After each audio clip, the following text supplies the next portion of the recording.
Welcome back. To Rainbow Rambles.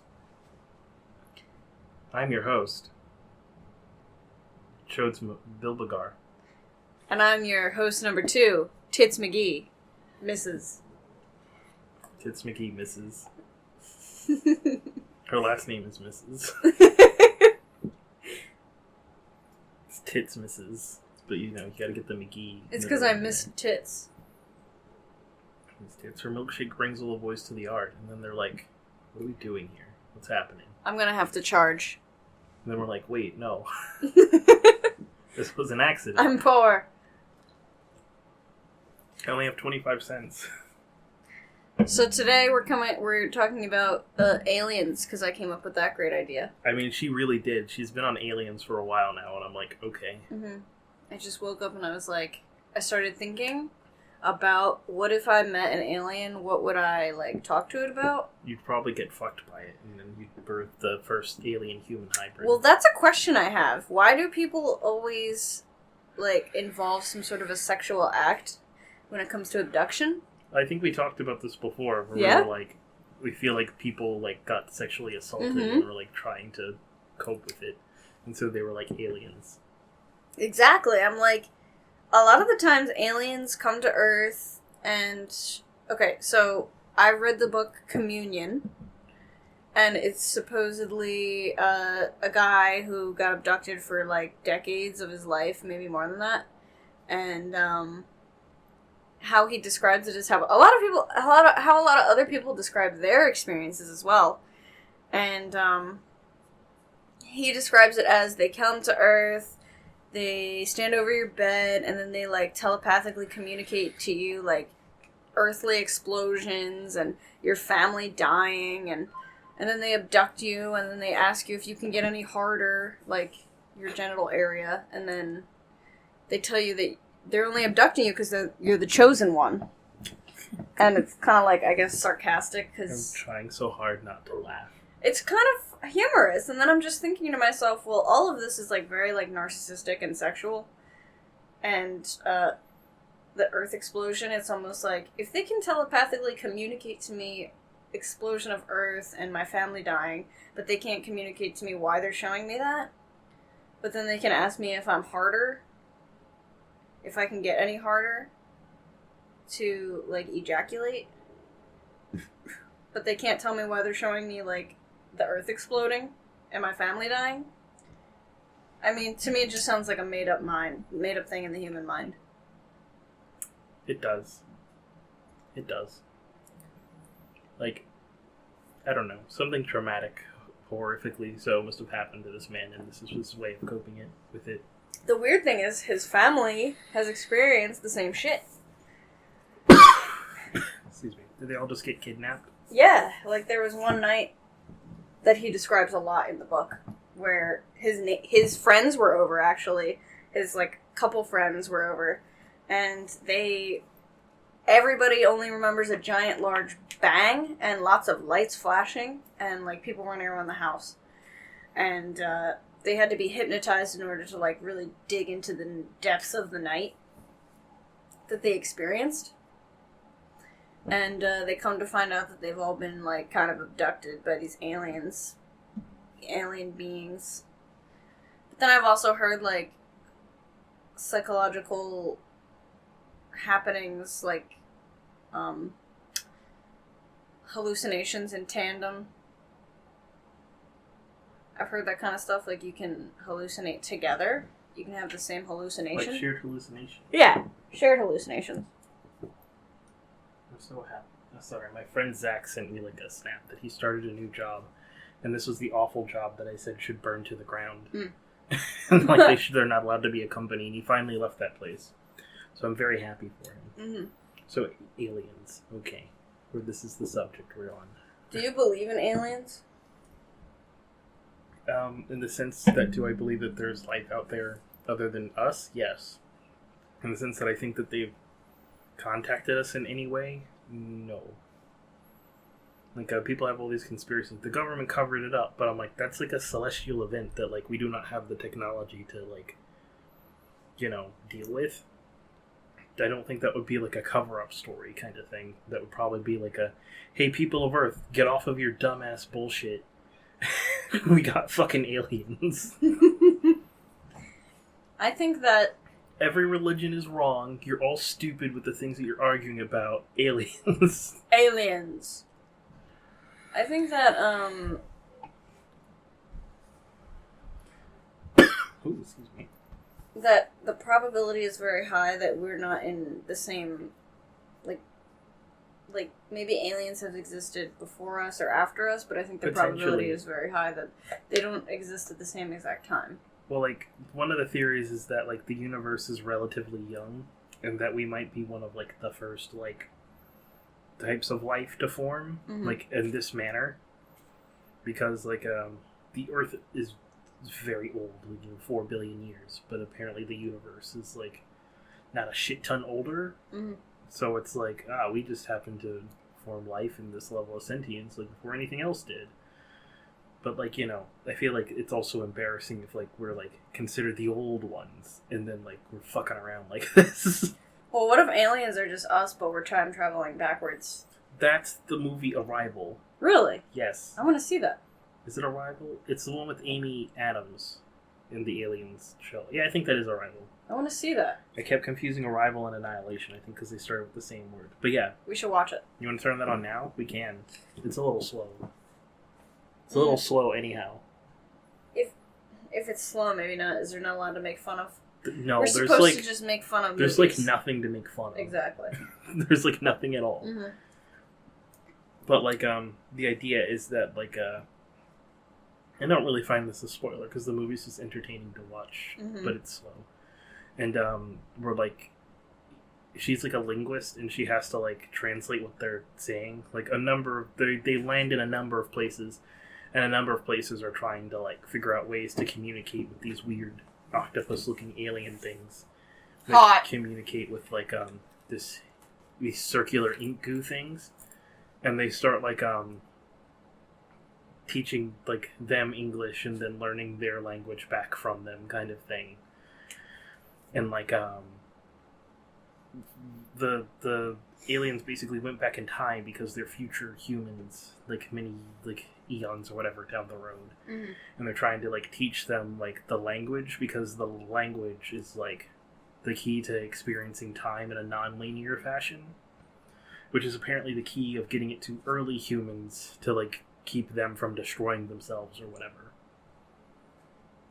And that's like, and it's a cool movie, and it's like shot really well, and like when you get to that point, it's like, oh, this is what's happening. That's really cool.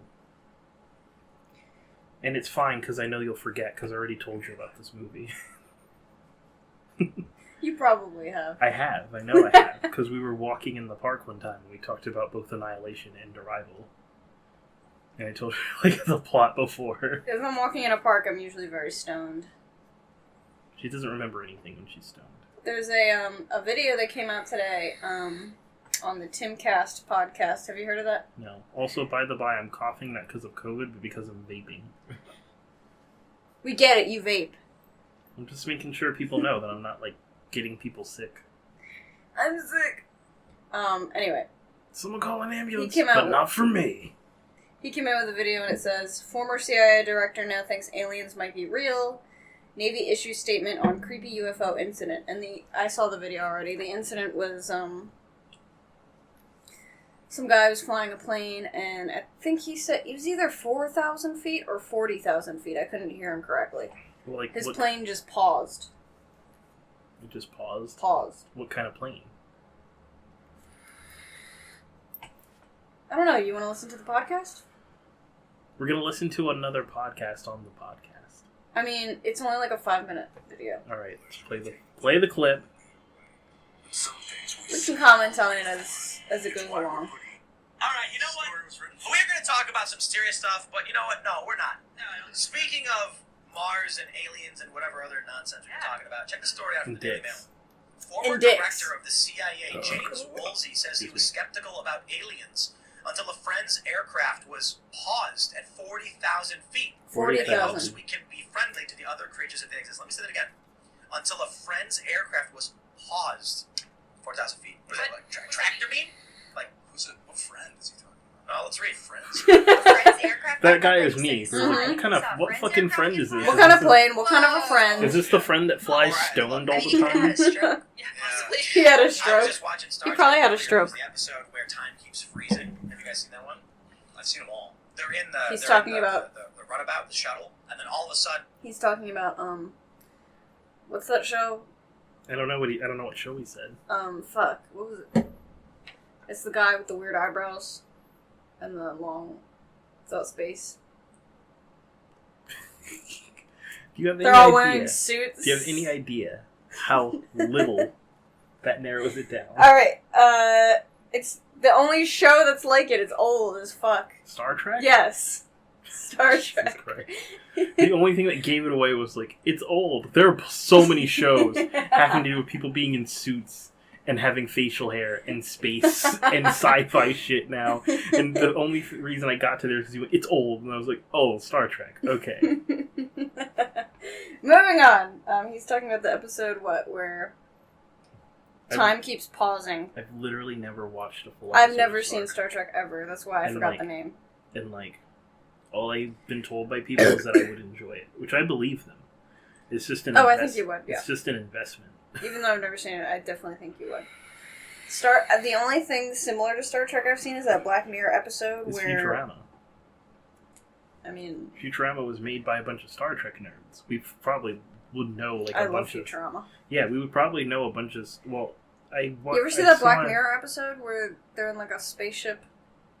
Oh yeah, that's based off of... That's a parody of Star Trek. Right. But it's like DNA clones of people Yes. digitally inside of a thing. That's the only thing that I've ever seen that's slightly similar to Star Trek. Besides Futurama, Well, I yeah, guess. and where they actually bought in actors from the show Yeah. to play out episodes of Star yes. Trek. Which, is really the only reason I think I know what Star Trek is, other than the fact that apparently my mom and grandfather used to watch it together. Yeah, I mean, I feel like it was like such a popular show. It was kind of like popular like The Walking Dead or Game of Thrones type of But shit. like, it's usually akin to like Star Wars level of popularity. Right. Which is interesting because like But it's a show, so I wouldn't... at the time like Star Wars had 3 movies. Meanwhile like Mhm. Star Trek had like a shit ton of episodes. Mm-hmm. So like I'm surprised that like Star Trek isn't like more in the cultural zeitgeist than Star Wars. Well, it's probably just the same demographic of people that enjoyed... It's really not. They kind of hate each other. Really? Yeah, like Star Trek fans tend to hate Star Wars fans and vice versa. Jesus, is there absolutely no, like, love for one another? It's like, oh, you like a space show? You'll enjoy this space movie. Well, Oh, you like a space movie? You'll enjoy this space we show. were talking about this before with stuff like identity politics and whatnot, where people want to be like part of a group of a thing. Mhm.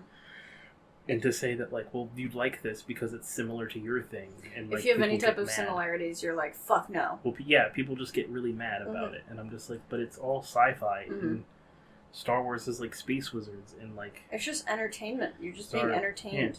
and it's like Star Trek is like, you know, and we all have technology today, like, that was like predicted in like these shows Yeah. and movies and whatnot, because they're part of the sci-fi genre. It's basically sci-fi's job. I mean, is to even I, predict as the like a future. 7-year-old, knew it one day I was going to be looking into a phone and seeing the face of somebody that I know. Yeah. Like, come on. And that's what we do now. Mhm. And that's like, and that was a Star Trek prediction.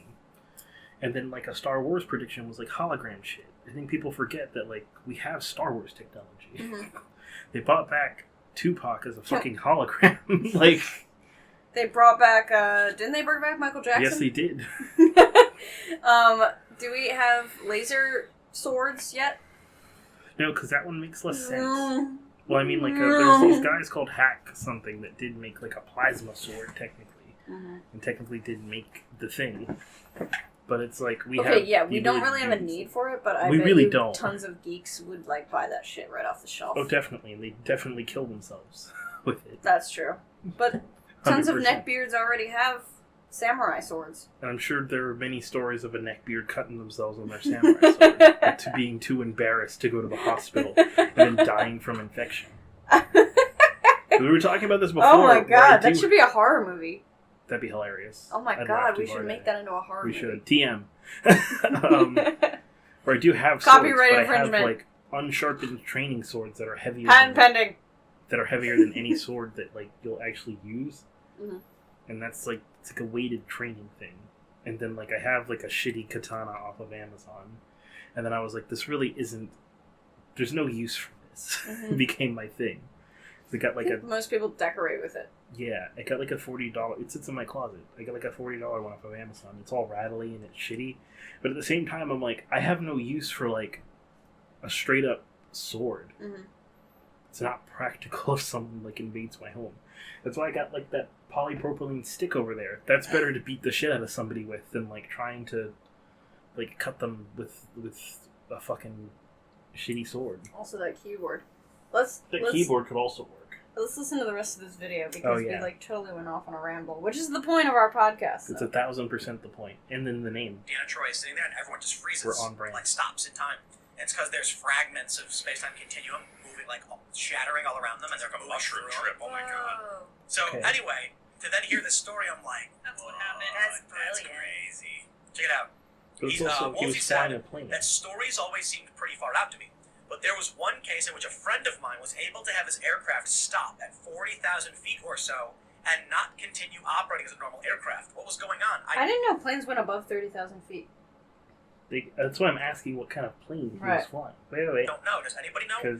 Wolves said the source was someone I respect. Because, like, there was this thing I was watching that was, like, Jacksepticeye reacting to an anxiety video thing.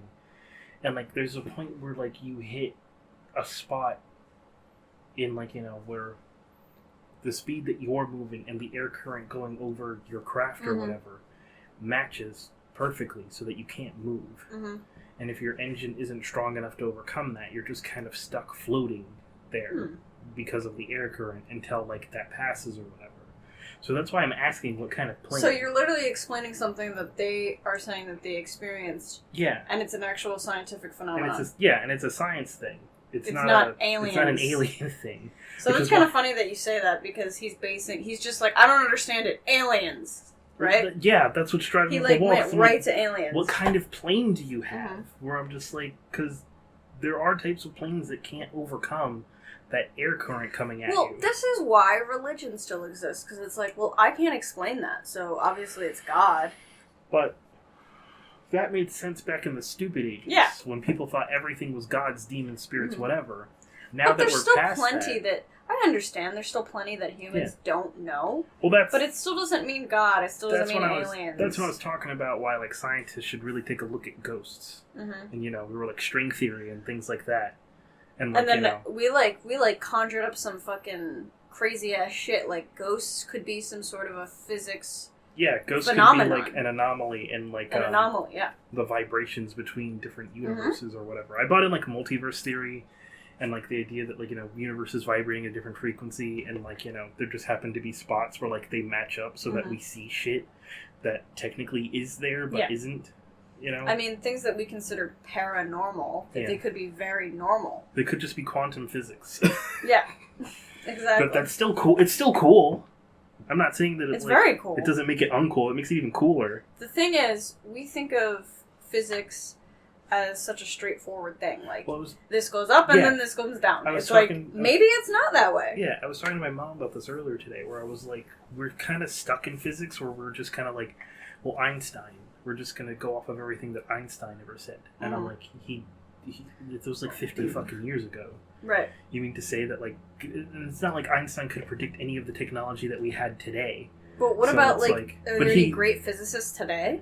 That's the other thing, where I'm like, he could have been wrong with his theories, and all anyone does is try and, like, suck his dick to prove his theory is correct. But it's like, why aren't you coming up with your own theories and trying to prove those? Because I feel like we're, like, this close to having, like, a fucking gravity engine that can, like, travel through space like it's nothing. But everyone's all like, well, Einstein said that this was impossible. But it's like, but that was a theory. He didn't prove anything. Einstein theorized about wormholes. He did. He didn't necessarily say they were impossible to that's the thing with a theory. A theory is like, this is probable, kind of thing. But it's like, but people go off of his stuff and go like, well, that's impossible. And I'm like, well, what if you're using the wrong method of math and physics to get there? Because like you're restricting yourselves by being like, well, his theory of relativity says that this shouldn't be possible. But at the same time, it's a theory of relativity. It's not a law of relativity. What I was thinking today, about when I was speaking to the the alien that I conjured. Yeah. I was, like, asking the alien, like, what is the meaning of life? And stuff like that. And I feel like what they would say to me is, well, or, like, what happens after death? I feel like what they would say to me is, like, well, I don't know, I'm alive, so, like, I'm also alive. Just because I'm smarter than you and I know better doesn't mean anything. But we understand our reality a little bit more than you do. You know, we use probably a different type of math. You know, physics is probably very basic math to use for like, them, yeah. understanding reality. It's probably like something that children play around with. Exactly. Meanwhile, they're probably like, they've probably have some other type of math that explains reality way It's better. probably not even something that like we perceive as math. Exactly. I mean, they probably can perceive things more than us, meaning that they definitely need some other type of math to explain that. Like they probably don't experience time in a linear fashion. Mm-hmm.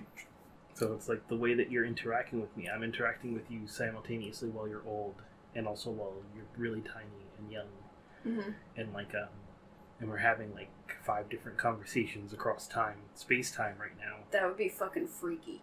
That would be freaky. That would be fun, though. It'd be cool. You're just always doing something. Yeah. You're always 5 years old. You're always 50 years old. You're always 100 Well, years that's old. an interesting way to think about time. Where like, because we experience time in a linear fashion, that doesn't mean that time flows in a linear fashion. Right. Tomorrow could technically, if we were to figure out some way to look at time properly, like measure it, other than like track how we perceive it, which is what clocks and shit are, and like but to like properly like measure time and observe it. It could be like tomorrow you're 5, you know, like the concept of tomorrow, which is the next day or whatever. Like you're 5, but you're not going to experience you being 5. You're going to experience like the continuation of you observing time. It's hard to describe because it's we can't really like put it into words properly because we're just humans. Because we're just meat bags. We're just meat skin sacks. But I kind of think of it as like fuck, I lost what I was gonna say. Boobies. I was gonna say tits. Yeah. Tits. That was a moment of us like simultaneously having a brain fart. Brain fart. Brain fart. The farting of the brains. Oh, now I remember. Sometimes I feel certain ways, and About tits, yes. about tits specifically, and but specifically, I'm not just pointing out anything specific, but sometimes I feel certain ways, whether it could be like anxiety or happiness, and it's very random, and sometimes I'm like, is this like I'm getting like feedback off of like another reality that I'm experiencing? Like, sometimes I'll even be delusional about certain things, and I'm like, am I experiencing this in another reality, which is why I'm confusing it for this reality? You know, sometimes I'm just like, sometimes things in life don't necessarily make sense, but I think that they do, and like they turn out to be wrong, and it's like, is this because I'm getting some sort of like a feedback vibration from like another reality that I'm in? Everyone knows the joke I would make, but I'm trying not to be mean. Like, what? That I'm smooth-brained? This is you trying to come to terms with your smooth-brainedness. But that's not true at all. And it's like actual smooth-brained people, yes. But I don't know. I feel like when you're smart like us, you can experience like a whole nother reality in your head in like moments. And that brings us to like the whole thing of like, well, you know, where we were talking about, well, we thought of it, so now it exists kind of thing. And yes. Like that, yeah. And So then, like, if I think of a observation giant kind hot of dog man with big titties and sharp teeth, does he now exist? in like 5 somewhere years. Does he now exist somewhere in the universe? And then when we stop thinking about him, because we inevitably will forget that creature that we created. I does want he to stop forget existing, or does he exist now forever because we thought of it and now it's a thing somewhere in the multiverse or what have you? And I feel like, you know, as smart people, we have moments of like thinking about pathways that we could have taken, or like things we could have done, or like what if this was different in my life, or what if that was different in my life? And I feel like we can like experience that in like a matter of seconds, and then like cut back to us actually experiencing this time in a shit linear fashion, and then be like, well, what the fuck just happened? Mm-hmm. I mean, I feel like our thoughts can actually help us experience time in a non-linear fashion, because as you get older, you begin to reflect on yourself as a young person and how stupid you fucking were. And those thoughts actually help you evolve as an adult. So it's almost like, I mean, your thoughts are some type of reality, right? That's true. Your thoughts are a reality of its own. So you thinking about your past self is you experiencing your past self.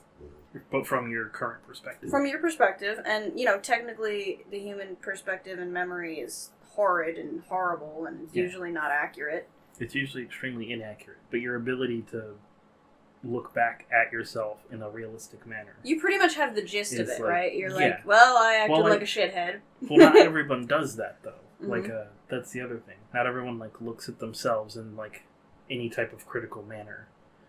They don't look back at, my one friend, she looks back at high school, oh, I wish I could redo that. And I'm like, why? I'm like, it's truly, you're in a much better spot than you were in high school. Mm-hmm. There's nothing about high school for an adult that is appealing.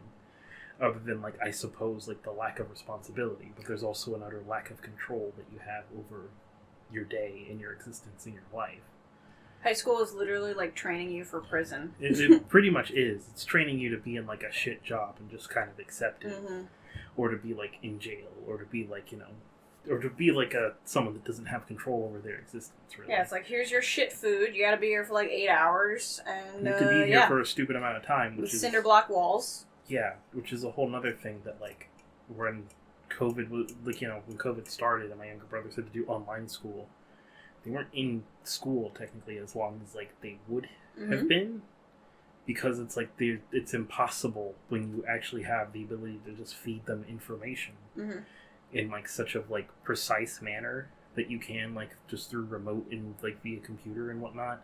It's impossible to keep them there for the full 8 hours, because you run out of shit to do. Literally. You have teachers oh, you can't leave when the bell rings because I said so. It's why don't you... To me, that was them trying to express any kind of control over something they don't have control over. That's true. Because in reality, if a bunch of kids complained that this teacher kept them for 2-3 minutes or whatever, if the stupid bell rang, it would come back to bite them in the ass. Because it's you made all these kids late.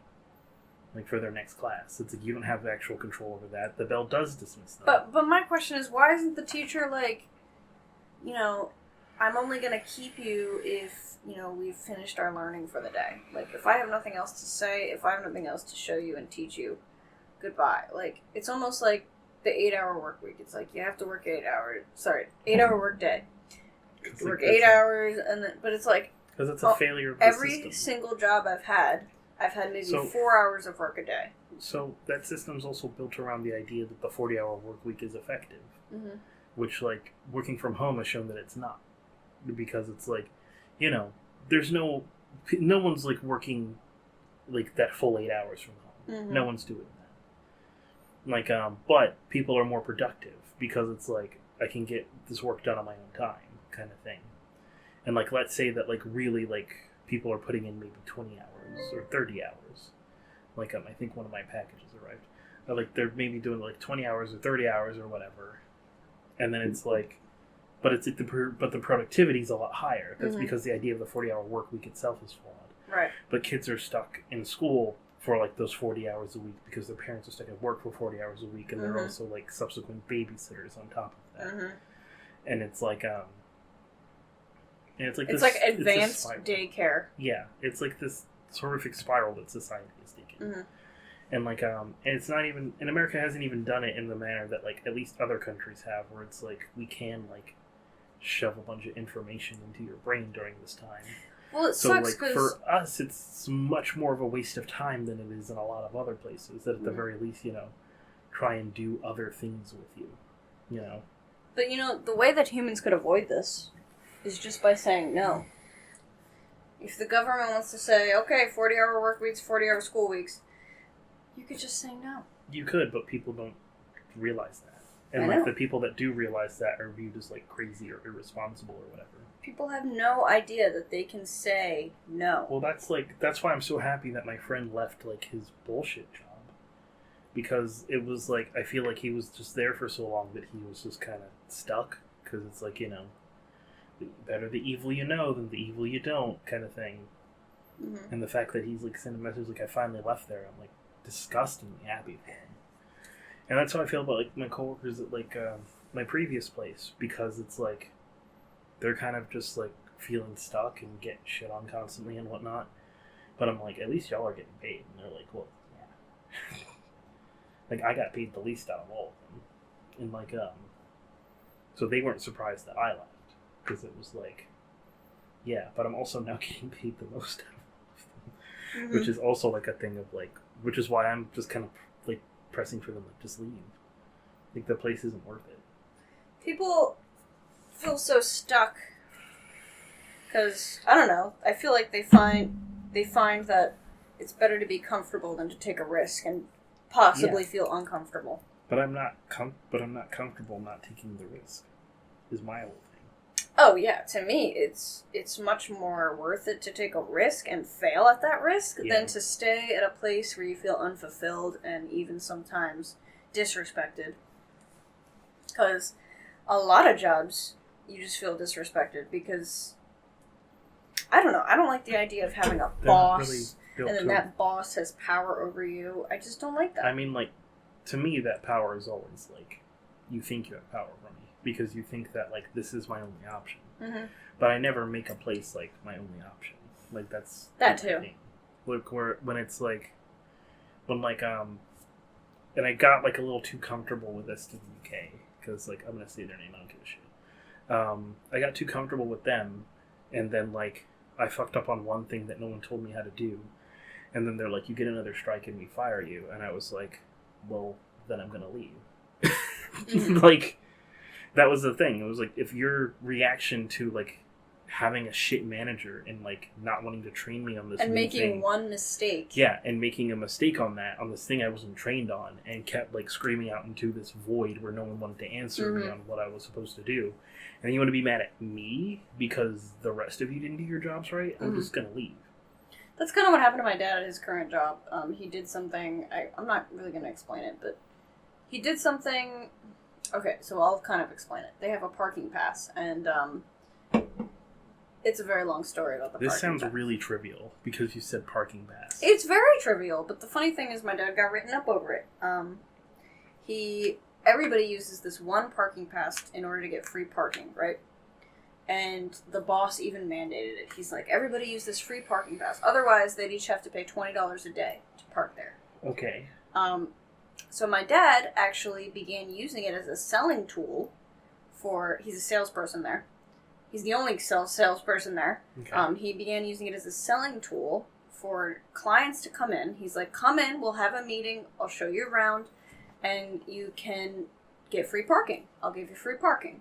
So that was the selling tool, because usually if you want to attend this particular place he works at, you have to pay for the parking. So that's actually a huge really selling tool. Good incentive. That, it doesn't cost me anything to come to this thing. Right. So one day he had a client come and they accidentally took the parking pass and they lived incredibly, like an hour away or something. They live like a ridiculous farm. And my dad was just besides himself. And he ended up calling them, and she couldn't come back until, like, the next morning or, like, a couple days later. Kind of, like, fucking over. So he had to tell his boss, like, hey, I have been letting my clients use this pass. And he was like, you know that you're breaking the rules. You're not supposed to do that. I'm going to write you up.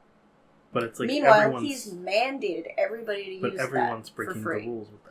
Everybody's breaking the rules because it's not their parking lot. Mm. It's actually the parking lot, the state's parking lot. Is it like so, like, my first thought is, how can I clone this pass?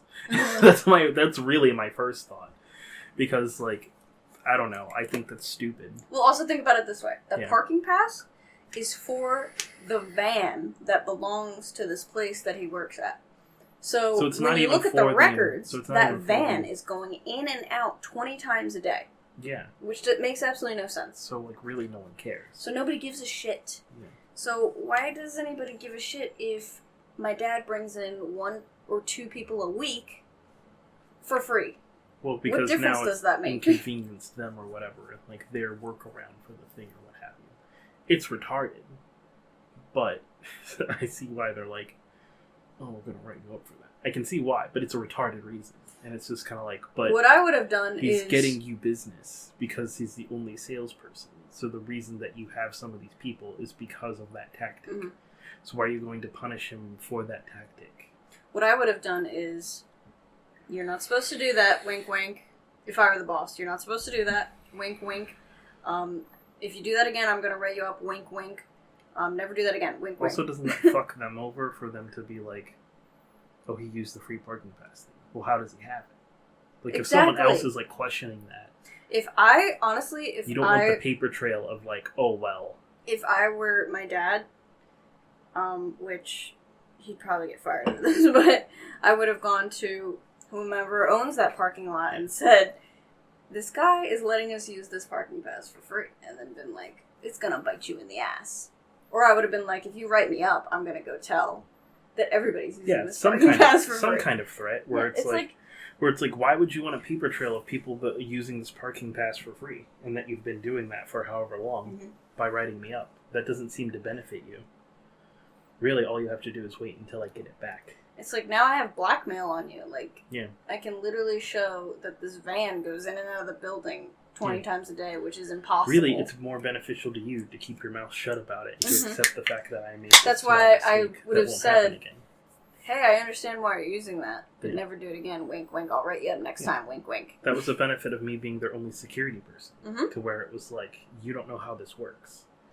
And as much as you like to think that other people are just going to pick it up and learn how it works, it's been months since I left, and there's still no one knows how it works. So it's like, I don't know. I feel like these places get too comfortable with, like, what people are capable of. Because they're too comfortable with, like, I don't know, the people that are just going to roll over and do whatever for them. Did you want to listen to that rest of that video? I mean, I guess. Or are you, like, convinced I'm kind that... of over it. I mean, I'm still kind of curious as to... I do want to grab... You know what? The second decade of fighting in Afghanistan. What do you want to do? The second decade of fighting in Afghanistan? John Greenwald Jr., the host, pointed out that the other former CIA directors have said they are open to the possibility of alien life. In December, John Brennan told a podcast he felt it was arrogant to believe that we were alone in the universe. Yes, it Life is. is defined in many ways, Brennan said during So, December okay, 16th. I disagree with that. I don't think it's arrogant. I think I'm looking at probabilities, more so. I mean, like, if you were to take in probability, like, the universe is so insanely large that we... But scientists have stated that it's very unlikely, since the universe has existed for so long, it's very unlikely that we exist with another, at the same time as another civilization.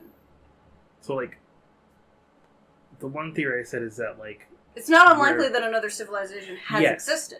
I'm saying life as in, like, bacteria type of shit.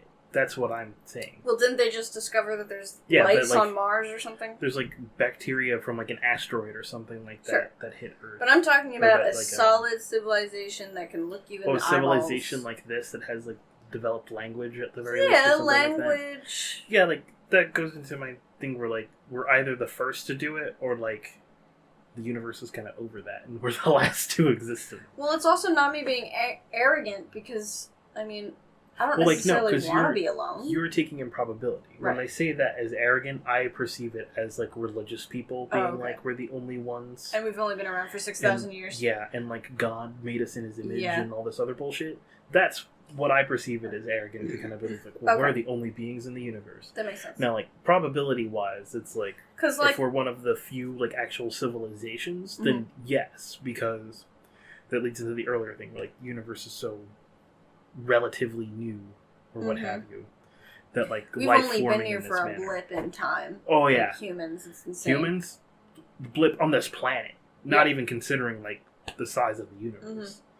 And, like, I wouldn't be surprised if there was, like, an extremely crazy advanced civilization that just, like, got knocked out by an asteroid or something. Before we even said goo goo gaga. Before, like, our first bit of life even decided to crawl out of the fucking ooze water that was on Earth and start having legs. Whatever fucking sperm that we decided to, like, shoot out of. It was before, like, sex was even a thing. It was back when, like, things just still divided by mitosis. And then something developed a penis and was like, I'm gonna stick this in things. Ooh, this feel good. This feel good.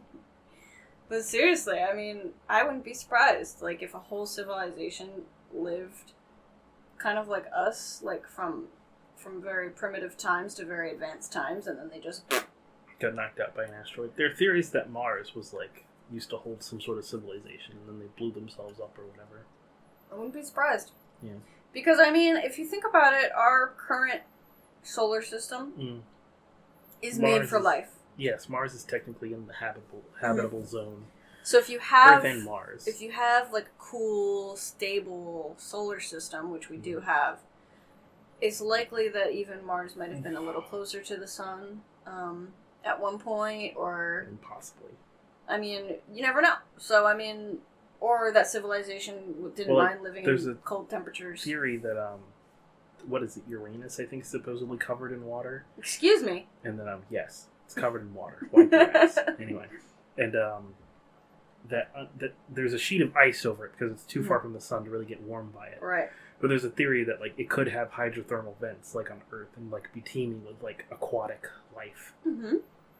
I mean, but we can't aquatic get life on our planet. But we're too busy sucking Einstein's dick and still traveling water. by, like, fucking bottle rockets into space to be able to get far enough to figure that out. I mean, the crazy thing is, if we haven't discovered a civilization yet, I mean, we've discovered, what, thousands... I don't know if it's millions of planets or thousands of planets, but... We've discovered a bunch, but it's like millions in the face of the entirety that is this universe is nothing. And I gotta say, like, they must be fucking far the fuck away if they do exist. I mean, it's possible that they're stupid far away, because it's like... Like, billions, trillions of light years away. How big is the fucking universe? Like... Could literally be on the exact opposite end of the universe. That's what I was thinking. Yeah. I was and like, being what, like... yeah, and, what if they're on the opposite side? And being like, what do you mean? There could be life on other planets. Like, they're having the same conversation or whatever. I mean, we don't even have to go into multiverse theory. We could just go into, like, this universe theory. And, like, well, I was actually thinking, if I were, like, an alien, what would I think if I came upon our human civilization? And what I would think is, have we gone to a different dimension? Like, are we still in the same universe? Because they're probably so different than us. Which makes multiverse theory even crazier. Because then it's like, if our universe could be so crazy and diverse, and then, like, you have other universes that are also as crazy and diverse. Mm-hmm. I mean, think about it. If aliens can travel through wormholes, through time, to be able to get to us, and we haven't even discovered them yet because they're so fucking far, to the point where it's incomprehensible.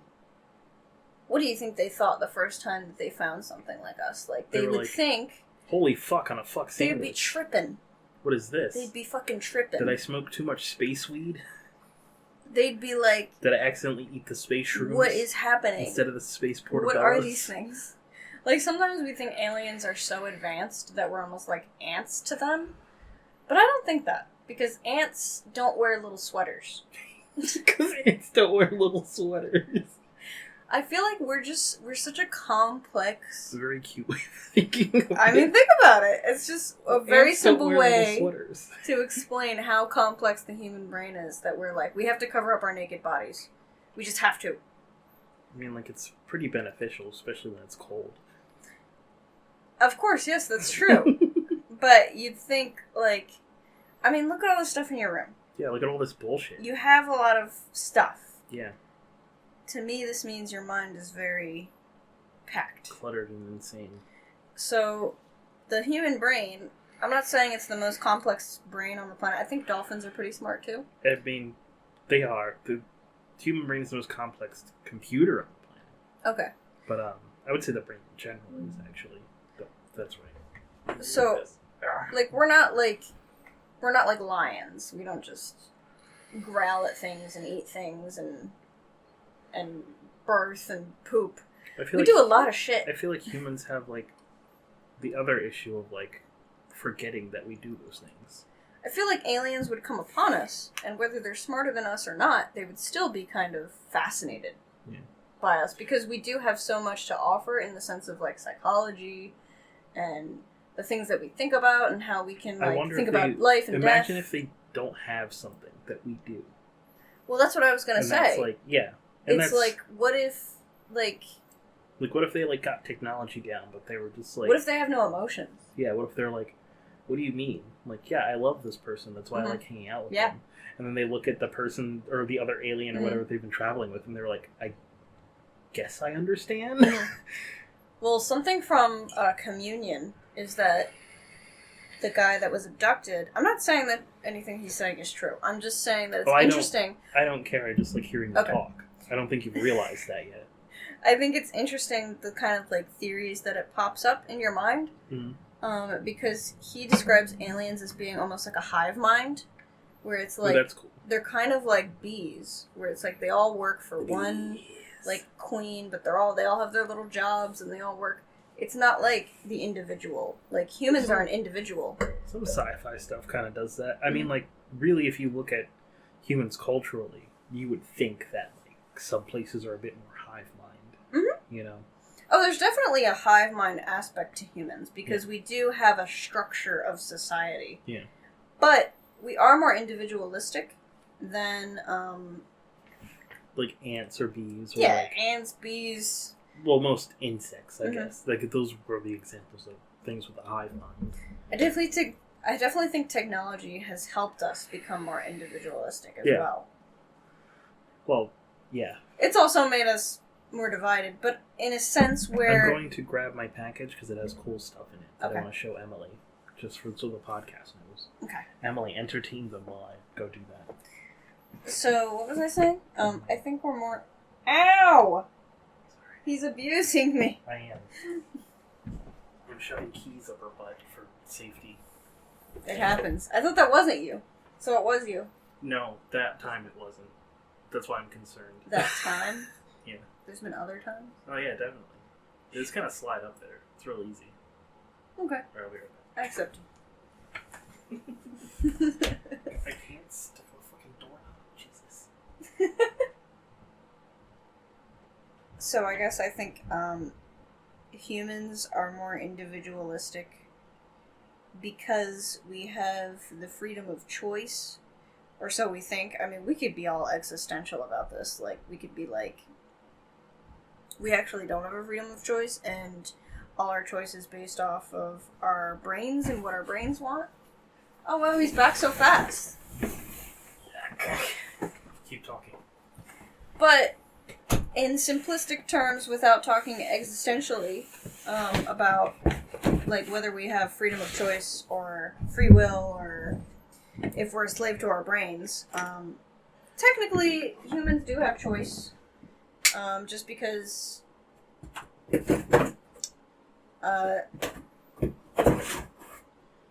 know, I mean, technically, there's plenty of people out there that want certain things, but they just don't, they haven't chosen those certain things. So, like, for instance, if someone wants to be a chef, but they know it's not going to be very lucrative, so that instead they choose to be an accountant. Like an asshole. So their brain technically wanted them to be a chef. It's like their passion in life. But they particularly chose to be an accountant. Because they're dumb. Now, you could also argue that their brain is then more so money motivated versus passion motivated or whatever. And you could say that it's still the brain choosing. I mean, if they'd pick something that wasn't going to be, like, eliminated by technology so quickly. Mm-hmm. But, I mean, you could argue all those things. But technically, humans aren't, I wouldn't define humans as a hive mind. Because we're not all working towards one being, like a queen or a king. and trying to only work to feed and breed with that one thing. But, capitalism, though, kind of tries to make people into a hive mind. You exist to make the money. Oh, yeah. There's definitely traces of hive mind within the human. Why did they send me, a little glassy unicorn keychain? Oh, that's cute. Do you want that? I'll give it to Sarah. She'd like that. This is What did you get? I got plant stuff. Oh! So I got, stuff where I can, I was like, does this come with, a computer thing? grow,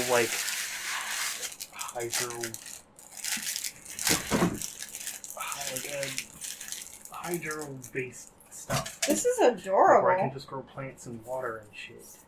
And, that's what I'm gonna do with these little glass jar things. Oh, they look they're, colorful like this guy. I'm trying to figure out the best way to... Yeah, it's colorful. He's so cute. That's yours now. Yay!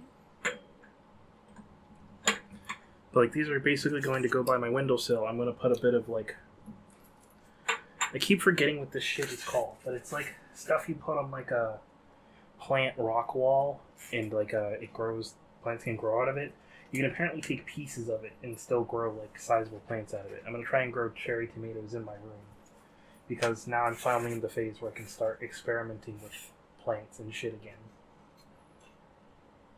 And I also have got one of those the arrow garden thing, and I'm just gonna grow stuff in here because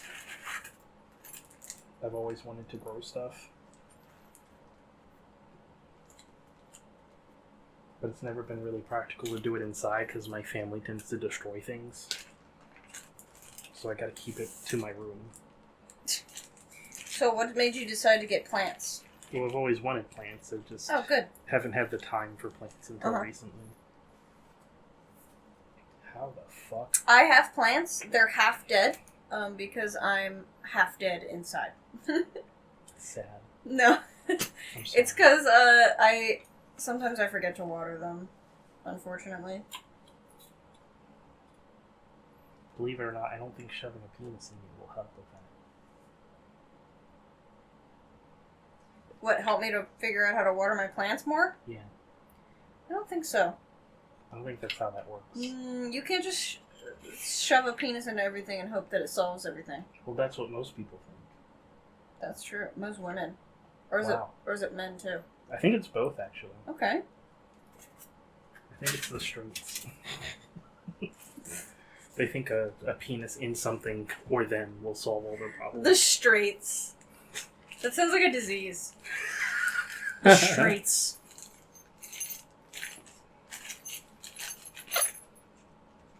Now I gotta figure out from the Chinese writing how the fuck this is supposed to work. 我晓得吗? Okay. So it looks like I put the little thing there, then I shove the thing there, and then I put that thing there. Okay. So what else were we talking about? Fart holes. I don't think we were, but okay. Well, we were talking about whether humans have a hive mind or not. Oh yeah. Technically no.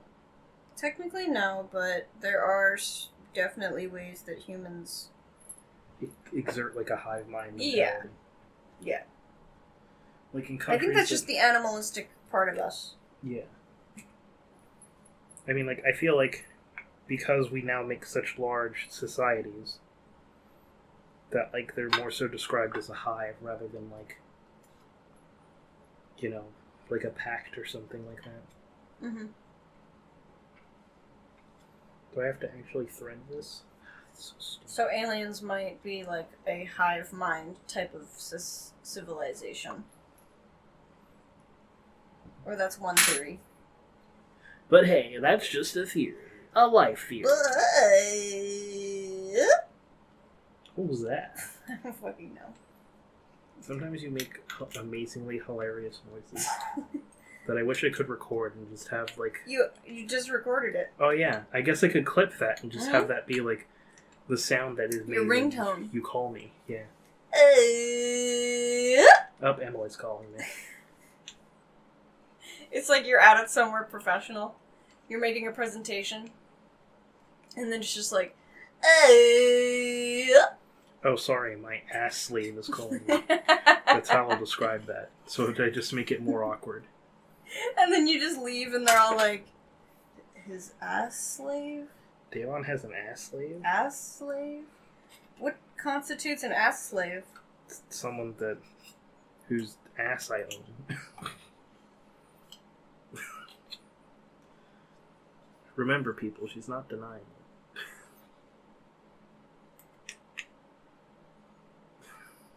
I'm not denying. She's not denying it.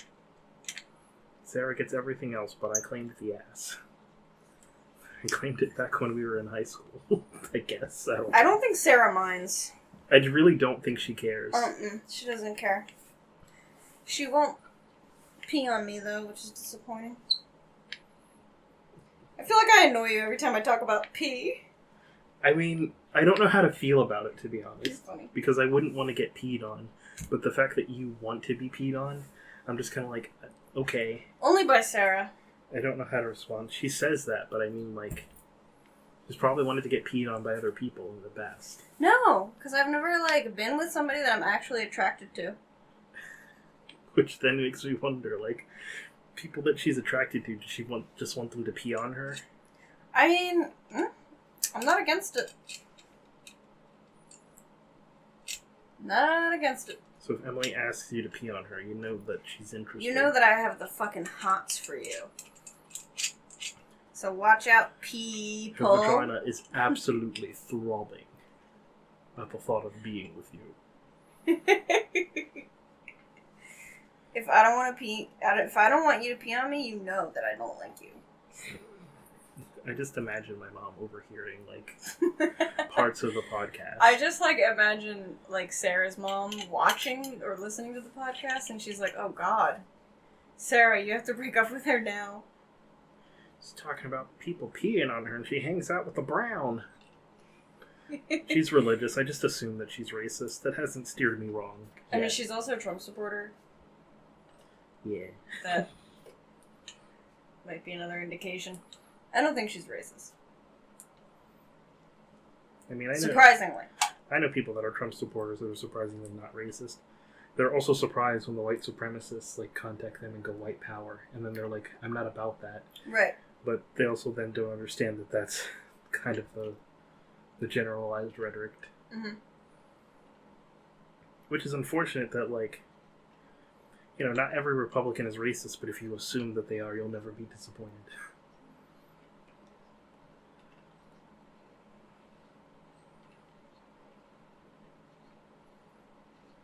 Emily's texting during the podcast like a heathen. To be fair, I am screwing together this plant thing. And then we'll be diving into the other one, like, on the podcast.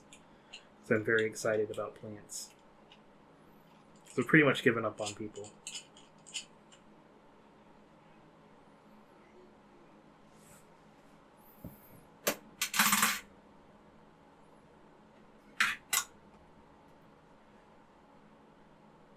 Yep.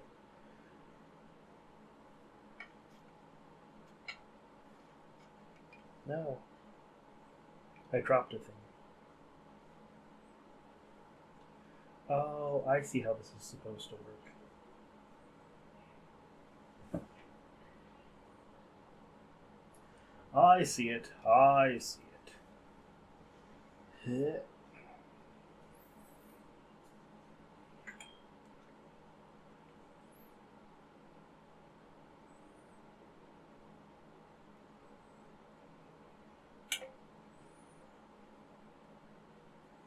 What are you texting? Oh, I was texting a client. Oh. About, he wants to book a specific, like, he wants to rent a space for a video shoot. Okay. Did he rent the space, or is he, like... We're looking for a space, and I think he found one that he really likes, so we're talking about, you know, am I going to book it, or is he going to book it? And I said, I can book it. Just send me the money, and then I'll book it. Okay. That seems like the safer way to do it. I mean, he already paid me full price for the Oh, for like the whole thing. whole thing, so he's reliable. Like, What a sucker. I've also don't say I'm that. kidding. I've also worked with him before, so he's a really cool dude. I know he's a cool dude. But yeah, I had a client actually. Sometimes I have really difficult clients that.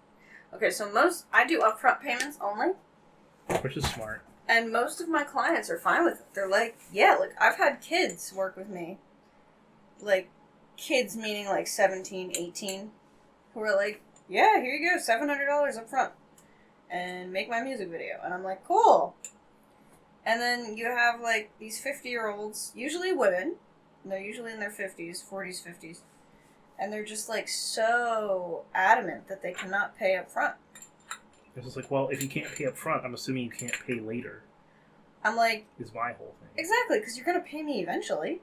No matter what. It's in my contract that there's no refunds, there's no, like, skipping out on payments, there's no skipping out on the contract. I might as well get the money from you up front, and, like, it's not a problem. Because here's the thing. If you don't get the payment up front, you're going to end up waiting for your money, because they're going to have all of these... I'm telling you. They come up with excuses to why they can't pay you, like, this week, next week, whatever. Well, first of all, they have excuses. Second of all, they have edits that they want. That, too. And those edits, you're depending on them getting back to you. They could take a fucking month to get back to you about an edit.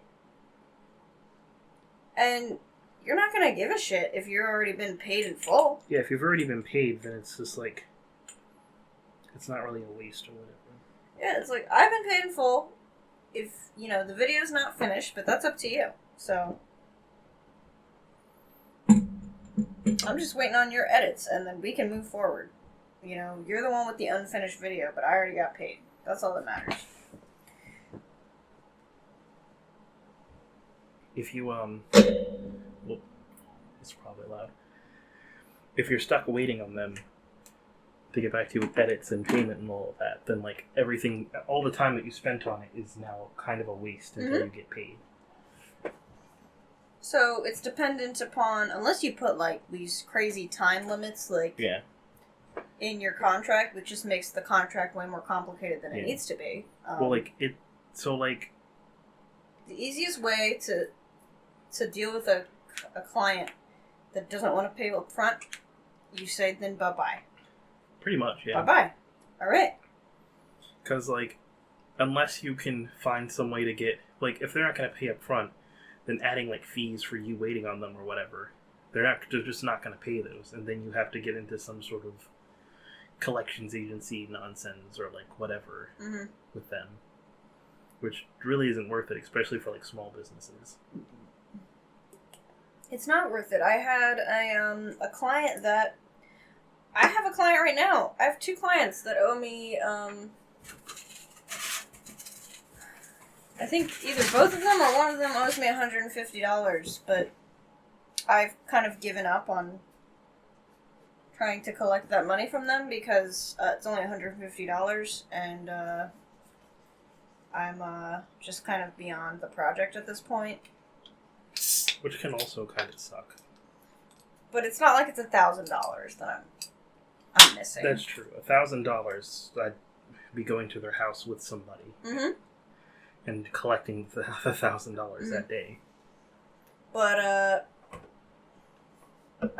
yeah, it's just not worth it to me. I've asked them multiple times, and I don't want to go any further. Maybe I'll ask them again one more time, but they're probably just going to say like, it's usually like, hey, are you ready to, like, finish your video and, you know, get the payment done and everything? And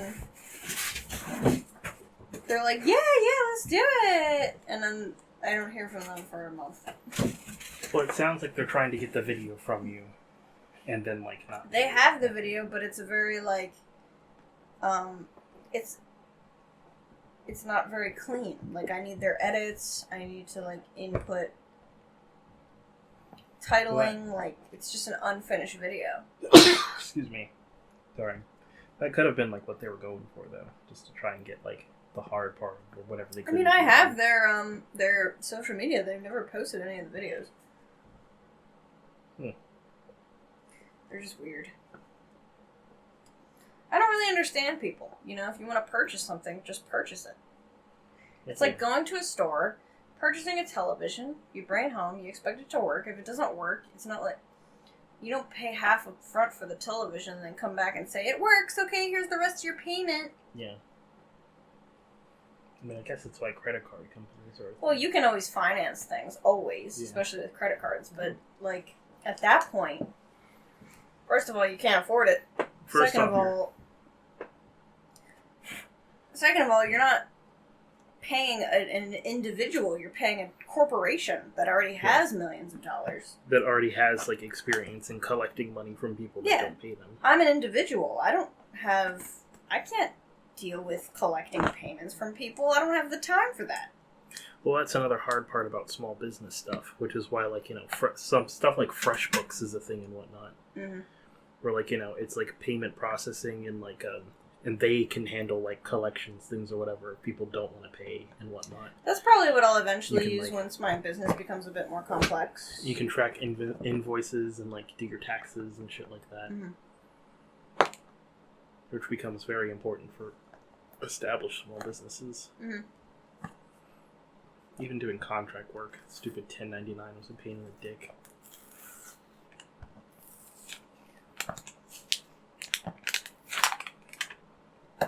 So we were on Aliens. We were. Now, do you have anything else to say about Aliens? They're probably doing you up the butt when you sleep. Well, I've always, like, thought... Yes, that was funny, but I'm, like, thinking seriously. Like, I've always wondered, have I ever been abducted? And just not realized it. Because you're supposed to forget. I mean, like, that's the Harry Potter Obliviate thing. Issue. Yeah. Where, like, someone could get, you know, diddled, and then they just erase their memory, and then they never know. Yeah. Technically, everyone in Harry Potter should be, like, traumatized, but not remember it. For real. Because let's be honest here. There should be, like, rampant child sex issues within Harry Potter. There should be rampant, like, rape issues in Harry Potter. That, too. Now, there's supposed to be, like, signs that you've been... You turned on the heater. Turn that back on. God damn it. There's supposed to be, like, subtle signs that you've been abducted, like you saw an owl in your dream or something, and... That's very vague. Anyone could just see an owl in their dreams. Or missing time. That's a better one. Missing time. But if you're asleep... Like, oh, it's 6 o'clock. Oh, no, it's 10 o'clock. What the fuck? You could have also just had a stroke or disassociated. That's very true. I'm not saying that... No, that this is possible, but I'm just saying the status quo signs of being abducted. I'm not saying that being abducted marks by on your body is impossible. It's just less probable than those other things. So, like, have you had any of these signs that you might have been abducted? Like missing time, marks on your body? Oh, yeah. A strange feeling up your butthole? Like, not up my butthole. Not a strange, unfamiliar feeling. But I have had a moment where I was like, I forgot how I got to school. And it was like, I knew I didn't take the bus because I was there before the bus, and I was there very early. And, like, I couldn't remember how I got there. I was, like, there, like, 30 minutes earlier than I would normally be. All I remember was, like, getting up and then being like, well, fuck. And then suddenly being at school. And I was like, okay, what happened? I have no clue what happened. So, wait, what time are you missing? Are you missing...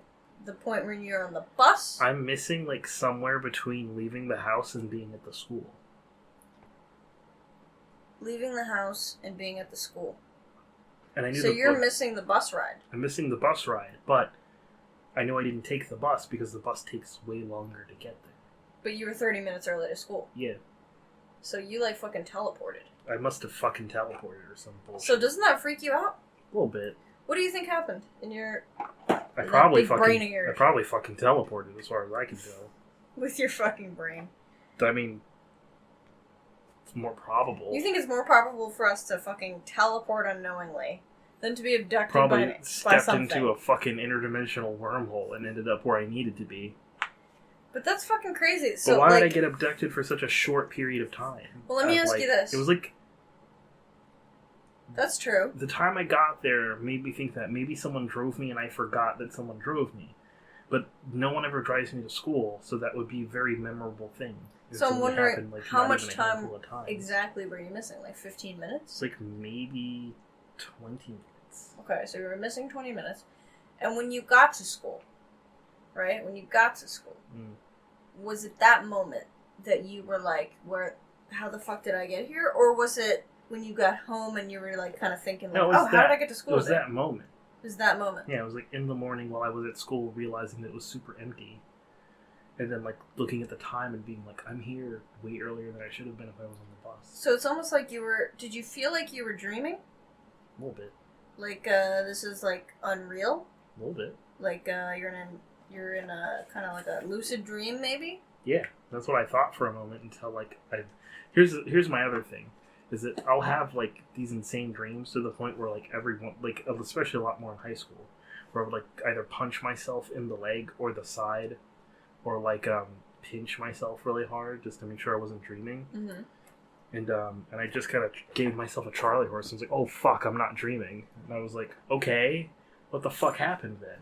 So, what grade were you in? This was probably junior or senior year. Of high school? Yeah. Wow. Because it was in North. Right.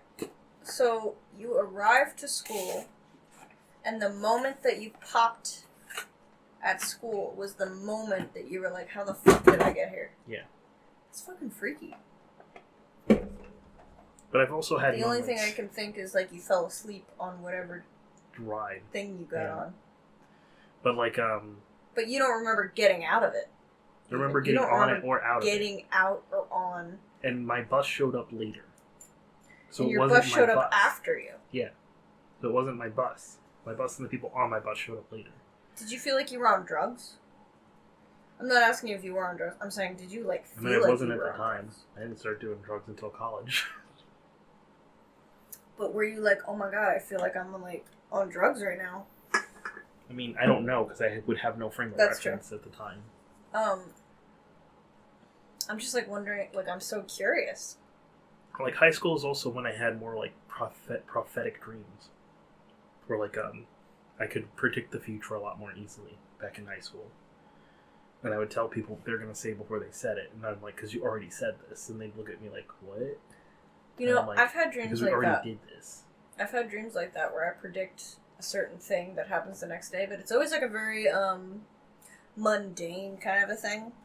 Like, it's never anything cool. Right. It's always something that's super lame. I'll dream like I lose a sock, and then the next day I'll lose a sock. And it's like, what? Okay. Where are your socks? Where'd they go? Or, like, you know what I used to do? Yeah. Sorry, they're on the floor. You know what I used to do? It used to happen when I would, like, I don't know, anytime I have to wake up early, right? In my dream, I'll be dreaming. Blah, blah, blah. Very deep sleep. Ooh. Very deep sleep, right? Seed pod kit. Very deep sleep, right? I'll be sleeping. In my dream.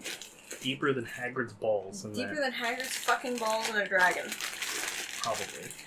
I'll literally be like, in the dream, my brain will say, and 3, 2, 1, and then my alarm will go off. In real life. And I'll wake up and I'll be like, what the fuck? You've had moments in dream where, like, you predict you're gonna wake up? Like, it's exact. I think if you wake... in my dream, it's like, and 3, 2, 1, and it's happened multiple times. It's not just one time. I think that we have a good perception of time. Mm-hmm. Where I've been but in it's dreams... to the point, like, on the dot. Well, I've been in dreams where I'm like, shouldn't I be waking up in, like, a minute or two? Yeah. And then it's like, ding, oh, there we go. Okay. I've had moments in dreams like that. Yeah. But I've had them so consistently that that's not super weird to me. Same. I think I'm just constantly aware of what time it is, even when I'm asleep. Same, but also it's... Yes, I'm so used to it happening that in the morning I was just like, meh. I mean, at first I'm like, whoa, but then I'm like, meh. Yeah, the first time you do it, you think you're fucking magic. Mm-hmm. And then after a bit, you're just like, whatever. And then you just forget about it. What if we are fucking magic? But then and then we're just kind of blasé about it because it's not as cool as everyone thinks it is. But then, like, moments like this, for instance, I'm in your room, it's like 8:19 p.m., and we're talking about weird shit that happens to us. You know, it's moments like this where I think back on moments like that, where I'm like, what the fuck is that? Because you don't, like, have moments like that doing this, where you think you would. Right. It's not like I can be like, and 3, 2, 1, your mom's gonna crawl into this room. And then she just opens the door and she crawls in. She better. They know better than to just wander in. I've got, so like, anytime Emily describes to me someone just wanders into her room, I'm like, what kind of life is that? I get so mad. I get, like, secondhand angry. Because my mother's cunt of an ex-husband used to do that. And that's when I started throwing, like, random shit toward my door. That was very dangerous if it hit someone in the face. Because I would also hope that I would hit him in the face and kill him, because he's a piece of shit. But that's when I started doing that, because he wouldn't, like, knock or anything. He would just wander in whenever he felt like it. And, to me, that's extremely rude. Like, you don't do that to anybody. Like, you knock and, like, alert yourself to their presence. Well, and so, like, people learn very quickly not to do that with me, especially him, because I think at some point he learned his life was expendable to me. And that disposing of his corpse was not a matter of if, but when. Well, I think we were on the phone yesterday, and each of my parents they came both just in kind of one by wandered one. in at some point, which I'm just kind of like... And they started talking to me even though I was like, talking to on somebody on the phone. Yeah. And they're just like, okay, so when I have my AirPods in, when people talk to me, they're like... So I'm like, yeah, what? What do you want? Like, if I have, like, my Raycons in, I guess we're getting sponsored by these people now.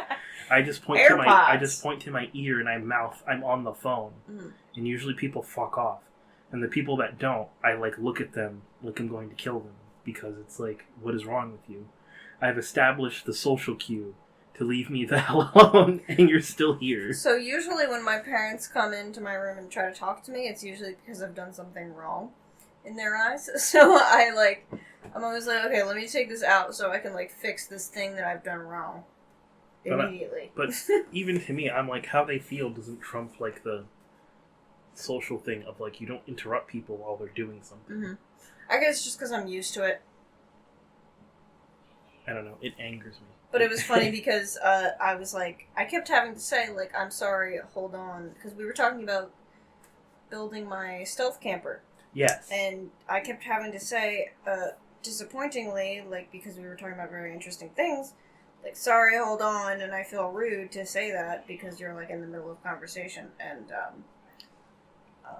I usually tell the person interrupting the thing to fuck off. Mm-hmm. But, like, my mom had a similar thing when she was talking to a friend, and they're like, because they're so overweight, they had to order a specialized, like, workout equipment thing to hold their weight. And, like, she was like, well, what do I say to that? She's like, I didn't know what to say after that. And I was just like, well, with one of my friends that's that way, I'd be like, haha, you fat fuck, is my response. But, again, like, my response can't be everyone else's response to things. But it's also because, like, you know, you haven't established yourself as someone that's going to say those things to people. Mm. So, like, I feel like that's a whole other thing. Or at some point, I hit the fuck it button and just kind of established. But I love how you were like, I got back on the phone with you and I was like, I'm sorry, that was my mom. And you're like, that's why I have knives. Oh, yeah, that is why I have knives. That's why stuff gets, like, not this place, but the other place. Why there was, like, an actual board, like, near the door. Was it? No, this was 2 places ago. Mm-hmm. There was an actual board near the door that I would just chuck my knives at. So someone would just wander in and then, like, just kind of, like, straight up see, like, the knife hit the wall, like, right about where their head is. And I'm like, what are you doing? I'm like, you really should knock before you enter someone else's room. And that was literally a threat. Yeah. See, one thing that I kind of What's he going to do? Be like, I'm going to take away this at this point, I guess, grown man's knives. Yeah. And it's like, no, because I'll stab you for trying to steal from me. Well, that's what my parents would try to do with my brother. Let's take away this grown man's freedoms. Like, kick him out of your fucking house. Like, for fuck's sake. He's a grown-ass man. I mean, like, I can understand kind of, like, so, like, with my mom, there's no winning an argument with her. Mm-hmm. So I try to just say, I'm like my dad in that sense, where I'm like, you know, I am a confrontational person, but not when it comes to, like, my living space. Like, Well, if I don't like the person I'm living with, I'm just going to try to keep the peace, if anything. Well, like... Because I know I have to see that person every single day. I've learned that only works for so long. Oh, yeah, it only works for so long. Yeah. So, living with my mom is kind of like, I just have to keep the peace. I just have to keep the peace. I disagree with her on almost everything, but I just have to keep the peace. And my dad is the same way, and I've always kind of, like, looked down upon him for that because he's the man of the house, and he's supposed to kind of reprimand her and say, like, no, you can't do this kind of shit. I'm the one that makes all the fucking money. You can't do this kind of shit.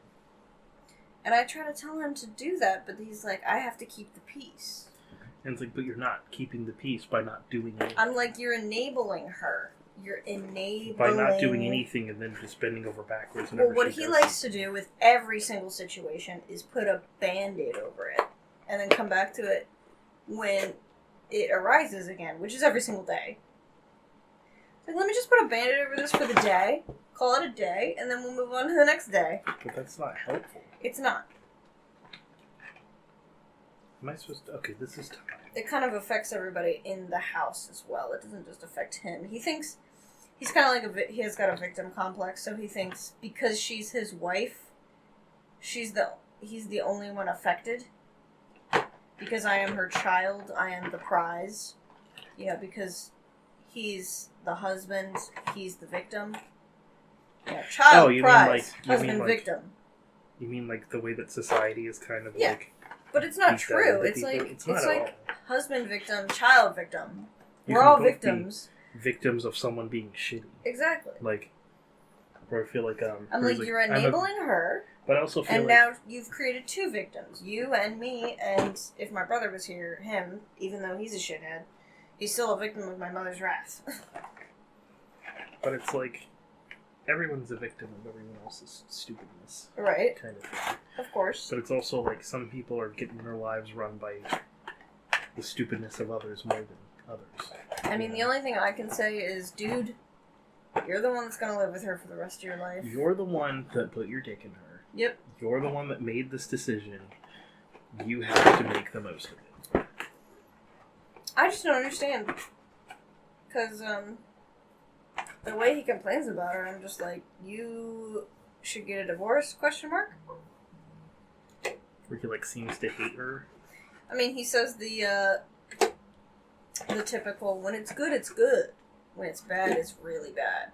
Well, like, that means it's not good at all. Exactly. That's what that means. You can't go when it's good, and then be like, yeah, that's the excuse. Because it's like, of course when it's good, it's good. When anything's good, it's good. The problem is, she doesn't know how to have a conversation. She only knows how to fight. So when you only know how to fight, and you don't know how to have a conversation, that's a problem. I feel like a lot of people in your family get real fighty real fast. They do. Even my dad. Well, yeah. Did I tell you about how he was reacting at the car dealerships? You told me.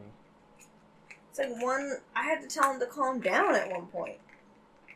Because he was losing his shit over, like, nothing. Are you supposed to snap on it or just kind of sit there? I guess they just kind of sit there. But it's almost like, well, and then I told you, like, oh, the mat in my car was wet because they probably washed it. Yeah. The car was only for sale for 3 days. Till we bought it.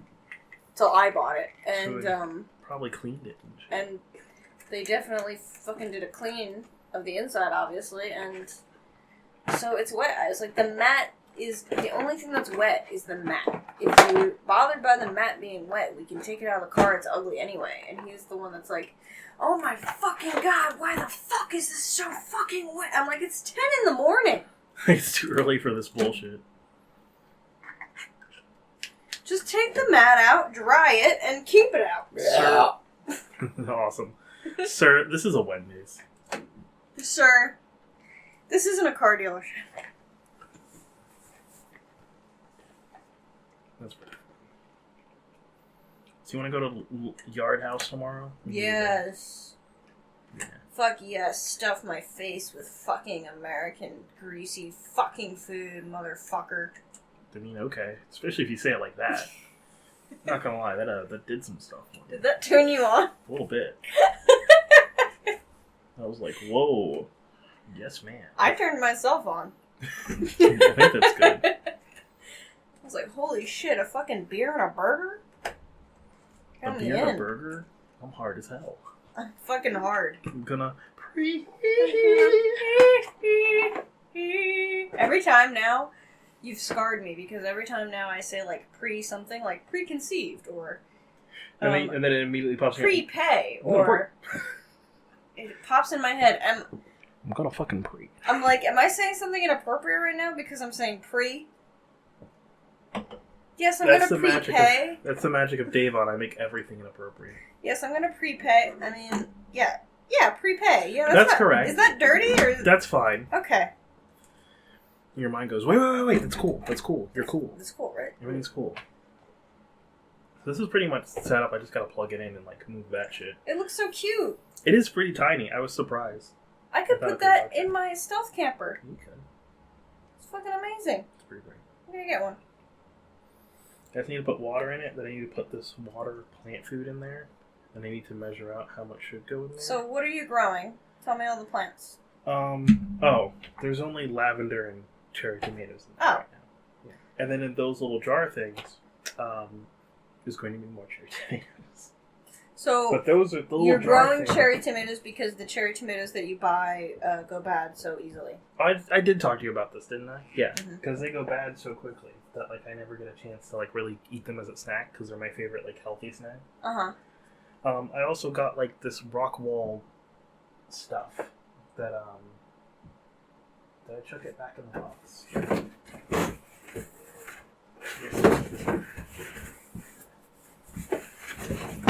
The box is full of garbage, so I really shouldn't have done that. But it's Gordon rock wool mini blocks, and you can technically take like a bit of the block and put like seeds or whatever on it, and then put them pretty much submerge them in water as long as you're putting like the liquid nutrients and shit on in the water, and grow plants out of that. That's how you get like the plant wall things and whatnot.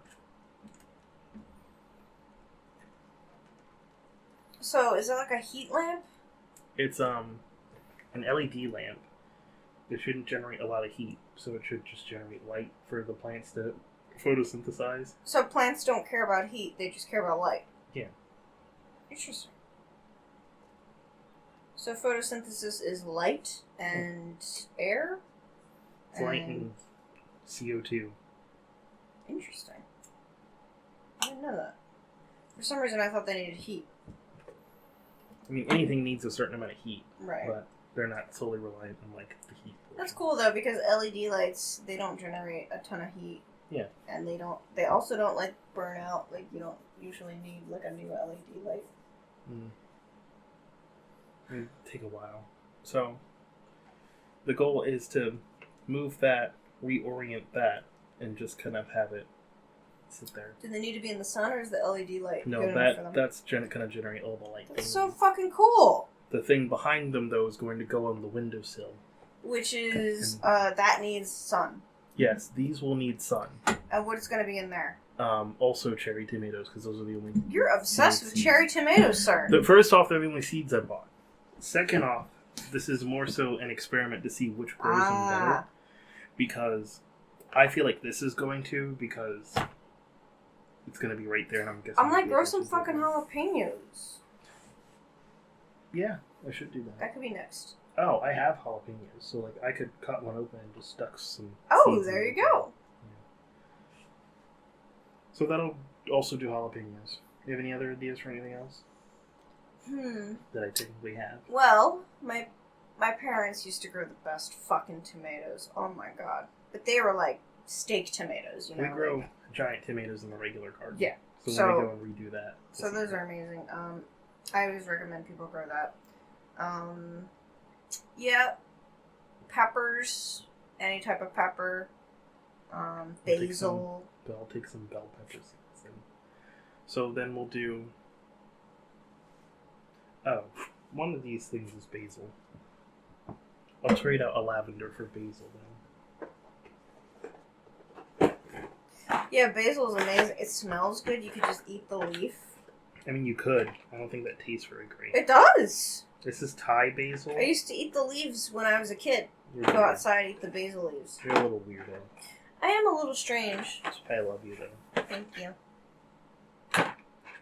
My mommy says I'm special. I'm sure she's correct.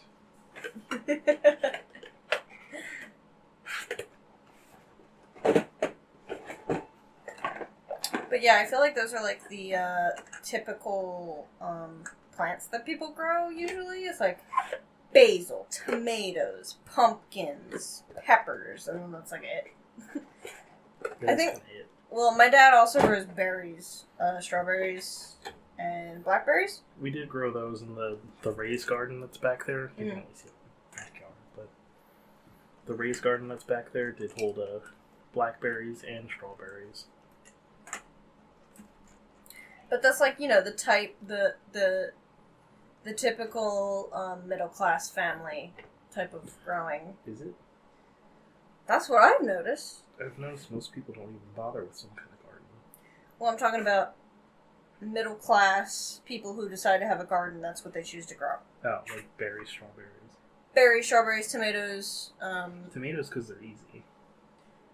Well, you have to have the right kind of soil. I mean, in New Jersey they're easy. Yeah. Because the soil is just so disgusting perfect. that tomatoes love it. Yeah, tomatoes love it. What is that, acid? Pure acid? And, Ah, delicious. and peppers are very easy to grow in this soil as well. Yeah. I want to say cucumbers, but I could be wrong. Kind of, sort of. But anything else, I don't see anybody growing anything else. You know, we grow some eggplant. That's good. I've never seen anybody grow eggplant, so there you go. My mom keeps trying to grow avocado from, like, the seed. Holy shit. And, like, she usually gets to the point where, like, it starts to sprout, but not much further than that. I mean, supposedly they have to be in some sort of really hot climate with humidity and shit, so... Like, I'm also using science. Sweet, glorious science. Well, if you can grow a fucking avocado on that, let me know, and I'll fucking buy the shit out of that. I don't think you... I don't know. I'll buy the But, shit... If you tell me I can grow an avocado with science in my room, I'll buy the shit out of that shit. When I learned that liquid plant food was a thing, right? Mm. Which is when researching this thing, I was like, oh my god. Doesn't that mean I can just get liquid plant food and then just like kind of do my own thing? Yes. And that's what these things are here for. Yes. They're the experiment to prove that I can just grow whatever Mm-hmm. through like the liquid plant food thing. Problem is, avocado has a fat seed and it's technically a fruit. Mm-hmm. So you're basically trying to grow a tree. I believe a rather large tree. And then have that produce avocado or what have you. I think her goal was to just kind of cultivate that tree and then like find a place she wanted to live. And then like move that tree there and then have an avocado tree wherever she lived. But like, it's a pain in the ass, and I don't know about the way that it's described on the internet that she finds to do it. I don't think that's the best way to do it. Because it's a lot of stabbing the seed. And like kind of like getting it to float over just regular water. So I'm not super sure about that.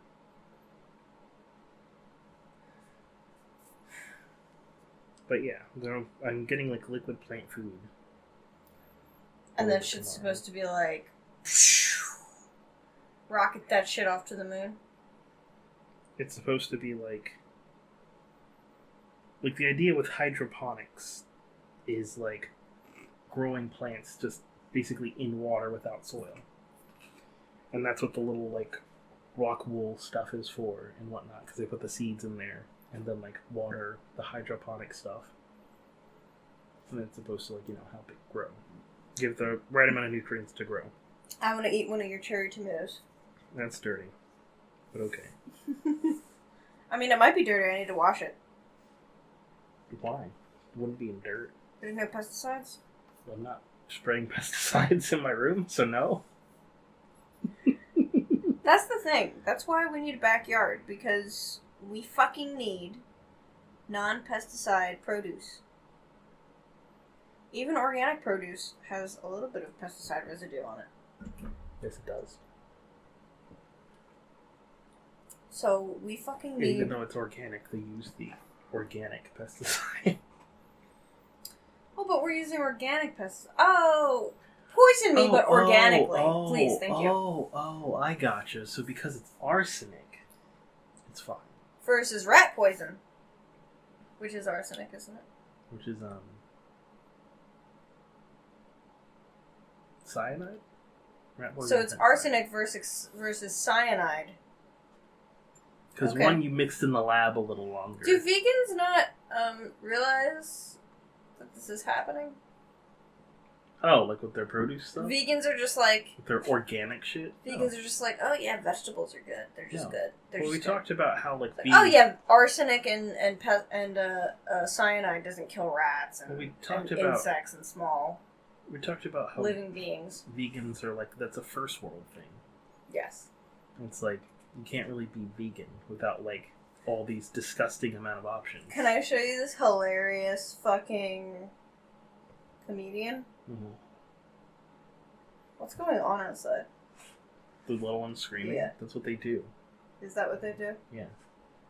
Okay, so this video is called... This is a commercial. Ma'am, this is a Wendy's. This is a Wendy's, not a Wawa. Go peanut butter crunch. Alright, another commercial. Anyway, it's called Asian Animal Rights Activist Wasn't Ready, Andrew Schultz stand-up comedy. 10 grams of protein for the morning. I think you'll enjoy this. I laugh because it was stolen I want to commercial. talk about that. Would you really like animals, miss? You do? Which ones are your favorite? Every animal? That's sweet. Every single animal. They all have life. You're right. 100% right about that. They don't all need to.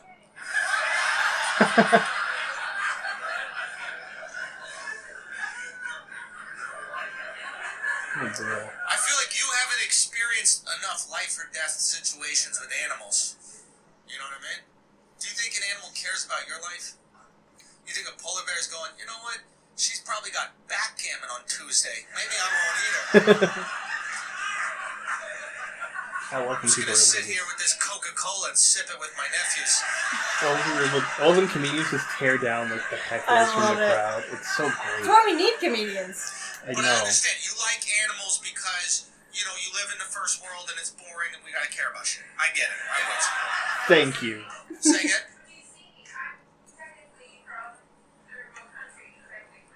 Technically. You said, Technically. "Do you see me? I'm an animal." And I was... Do you see me? I am an animal. I was about to be like, whoa. What is in this water? Because you are Asian, right? So that would make you panda a little bit, right? Thank you.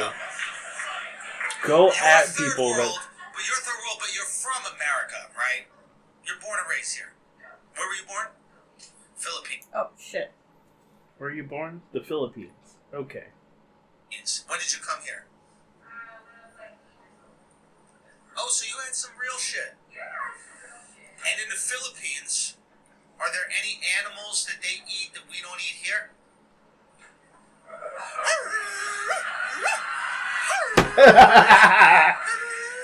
It's fucking brutal because it's like, why is, You're not gonna win this. But At least you can admit. it's like, it's what? not about win or lose. This is a comedy show. It's not about It's not you about and win your or lose. It's just bullshit. Yeah. about understanding shit. In the Philippines, they eat dogs. Technically, They she don't helped the care comedy as much about show. dogs, Mm. right? Because they don't have Chipotle. They don't have Chipotle. They got Chihuahua.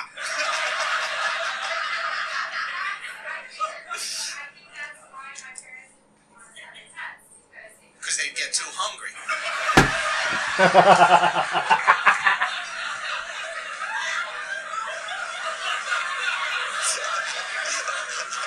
Fido, come, Fido, come, Fido, come. Right in there, Fido. There we go. Nice and warm. A Nice year and warm. ago? Oh, boy. Nice and warm, nice and warm. With rice. With rice. Is she agreeing? Yes, she said with rice. Well, she's agreeing. That's She's Yeah. like, that's why I very think my lucky to parents be didn't let us taken have care pets. Mhm. Is she just slowly Care about these. realizing? What part of Yes. the Philippines were you from? Cebu. Now, is that a wealthy region or is that a poor region? I'm guessing poor. She tries to write it off. It's probably poor, right? Why would you leave if it wasn't? I'm just guessing. Right. We don't gotta go into it. So, He doesn't give a shit. No. He's making a good bit off of this. where there's probably things there, right, that they'd be so lucky and grateful to have that we just take for granted right here. You know what I'm saying?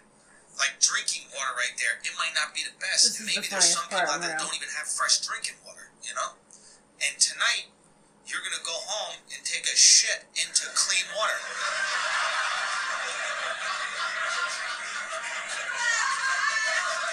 You could probably drink your toilet water and not get sick. You really, assuming your toilet's clean, you could. That's why I hate It the takes the sob same story. I water care that about comes my out of people your- back home.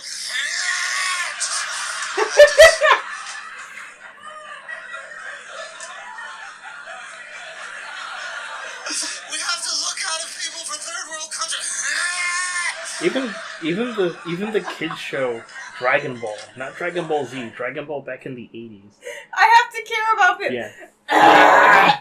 Even Dragon Ball back in the 80s kind of like poked fun at the idea of like of countries being so poor that they can't afford water. Like, you know. And yet we're like, shitting in cleaner yeah, water we're than shitting they in cleaner drink. water. Like there was this They guy. shower in. There was this guy in the original. Just think about it. We're shitting in cleaner water Let me than say they my can stupid shower thing, in. then we can get into the better serious thing.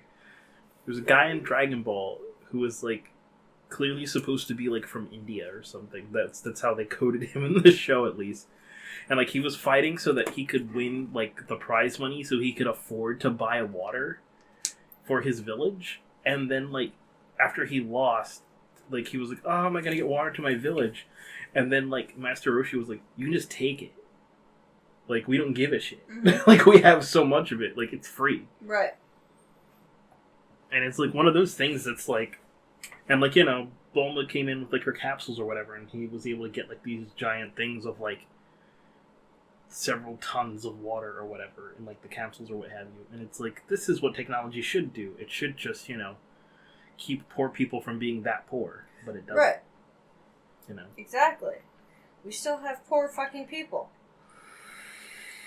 And yeah, there are countries that are like, there are places in the U.S. that don't have clean water, and there are countries that like where clean water is a luxury, Mm-hmm. and we complain about like the stupidest shit by comparison. Like again, like I said, veganism is like a first world thing. You can't really be vegan unless it's like this religious thing of your entire village, and your village is doing well enough to like grow enough produce and whatnot to not eat animal byproduct. But I don't even think like poor veganism is even like the same thing. Poor religious veganism is the same thing as like first world veganism. I feel like first world veganism is insane, to where it's like nothing that was produced by animals, and it's just like, well, everything you're eating is technically produced by a person. Right. So you broke the news. Yeah. And we've talked about this before too, because vegans really like either make themselves sick or borderline sick, or like always at the edge of like almost dying, for the sake of being like, oh well, I don't take in any animal byproduct. And it's like, why? Humans weren't meant to exist that way. That's thing one. And thing two is like, you're not like actually sticking it to any industry that makes animal byproduct. You're not sticking it to like farms or. I think we talked about this. Yeah. Vegans get excited about like fast food restaurants carrying vegan items, and it's like, I understand why, but also I understand that those vegan restaurants are never going to stop selling meat. And those vegan restaurants are one of the biggest proprietors the fast food places now serving vegan items. Of the factory farming things that you're against. So if you purchase a vegan burger from a fast food restaurant, you're still giving them money supporting to do 100% that factory farming that you don't support. And the that only you don't want to support. Yeah, and the only reason that they're testing out those particular vegan products, like the Impossible Burger, and like Supply Beyond versus Beef, demand. Supply equals demand. because it's costly to produce meat is the thing. That too. It's costly to produce meat, and it is technically costly to the environment to produce meat. But they're testing out these things to see how people will respond if we start making the fake meat in mass because it's cheaper. But if Burger King or McDonald's were to say we're going to not sell real meat, they'd lose all of their money. 90% of their income. You say 90, I say all of it. Because I don't even think the people buying, like... I'll even agree with you there. I don't even think the people buying, like, the fake meat would even make up enough of, like, 1% of 1% of their sales. Even the vegans who are like, yay, McDonald's got vegan burgers. I would say the majority of those vegans aren't even going to purchase those vegan burgers. You can find a McDonald's in, like, everywhere. They're everywhere. Yeah. So, like, they're in rich countries, poor countries, wherever. Like, that's how massive McDonald's is. And, like, if all of them were to be, like, no more... It's so funny. I traveled to Italy when I was in college for a few months, and I know some American students that only ate McDonald's every single day. That's insane. And it's like, you have a €5 pasta shop that makes their pasta from scratch. And you choose to eat at McDonald's. And you choose to eat at McDonald's. Italian McDonald's. What are you, Jules from fucking Pulp Fiction who goes to France it's and mind-boggling to me. gets a Big Mac? If I could reverse anything from that trip, first of all, I wouldn't have been vegetarian because I was a vegetarian when I was in Italy. Number one, I wouldn't have been vegetarian. Number two, I would have eaten at that pasta shop every fucking day of my fucking life. Oh, you'd be extra thick. Extra. Oh my fucking God. I actually lost 20 pounds living in Italy because I used to walk by 8 miles a day. But I'm sorry, I just thought about extra thick Emily, and that's too much. It's too much for this world to handle. That's fat Emily. I'm already extra thick. That's extra thick. I would be fat if I were extra That's thick with 5 C's, Emily. Dude, I would be fat if I were... Are you sure? Yes. I'm already extra thick.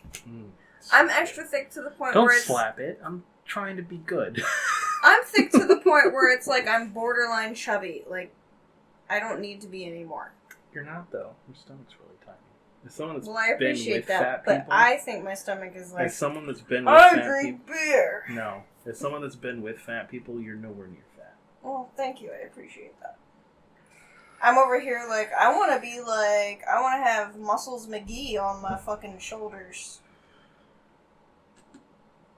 Did that make any sense? No, that made me think that you wanted someone that was muscly on your shoulders. I want muscles. I want big shoulders. I want a skinny waist, and I want giant butt. But my fat doesn't distribute that way. It gives me like a fucking under chin, and that jiggles, and it gives me like fucking handles. I feel like we're people that see ourselves as worse than we actually are. Possibly. Because I've had people tell me, like, oh, you look so handsome. And I'm like, you're fucking lying, but okay. No, you've got and I good tell qualities. you, like, all the time that you're adorable and cute. And you're like, but I'm over here being fat. And I'm like, where? I mean, have you not seen Sarah's the same way. Have you not seen The Whales? Well, Sarah says a whole thing. Sarah's... That's his whole Yes, separate she thing. has her own issue, yes. But she's a stick, and she's not a stick. She's healthy looking, and she's very fit looking, and she's like, I feel like I'm on 600-pound life today, and I'm like, you gotta be kidding me. I remember when, like, this is like helping Monica move, and at some point, I don't know how we got on this, but I'm lifting both you and Sarah at different points. Probably. And like, yes, that did happen. Most likely. And she's like, I'm too heavy to be lifted, and I'm like, I can get you both with one hand. Like, you're not that heavy. See, that's the unfortunate part with Sarah, is that she'll never get on top of me. And it's because she thinks she's too heavy for me. I'm like, woman, you are lighter than me. It took me a moment. So I was like, oh, I got you. That... So you're. I mean, it could be an innocent, like, so you're makeout up there session. doing all the work, you know? Yeah. I mean, it could be an innocent makeout session where I'm like, can you just, like... Or, like, okay, so it could be an innocent, like, can you come here and hug me on the bed? And she'll be like, I can't get on top of you, I'm gonna hurt you. And I'm like, you're not a 300-pound woman, you are a freaking 140-pound woman. She would have to be, like... And you're also, like, fucking 5'5". Like, she would have to you're be perfect size. Monitored and medicated if she ever got pregnant. She doesn't have enough fat in her body to not die from Exactly. Well, she does have problems getting her period regularly. Because she's so thin. There you go. And that should be indication enough for her that she needs to That's your proof eat more. That's your proof in the pudding right there. But she also doesn't look like she's malnourished. She looks very nourished, she looks very healthy, but she's skinny. I remember when I first saw her when I was like, oh, that one doesn't eat. I mean, she's got a big booty. That's how my aunt Danielle looks. Because I was like, you're in your 30s and you're like the size of like a 14-year-old with actual metabolism. Well, here's the thing. Women are supposed to have fat. Because women are supposed to bear children.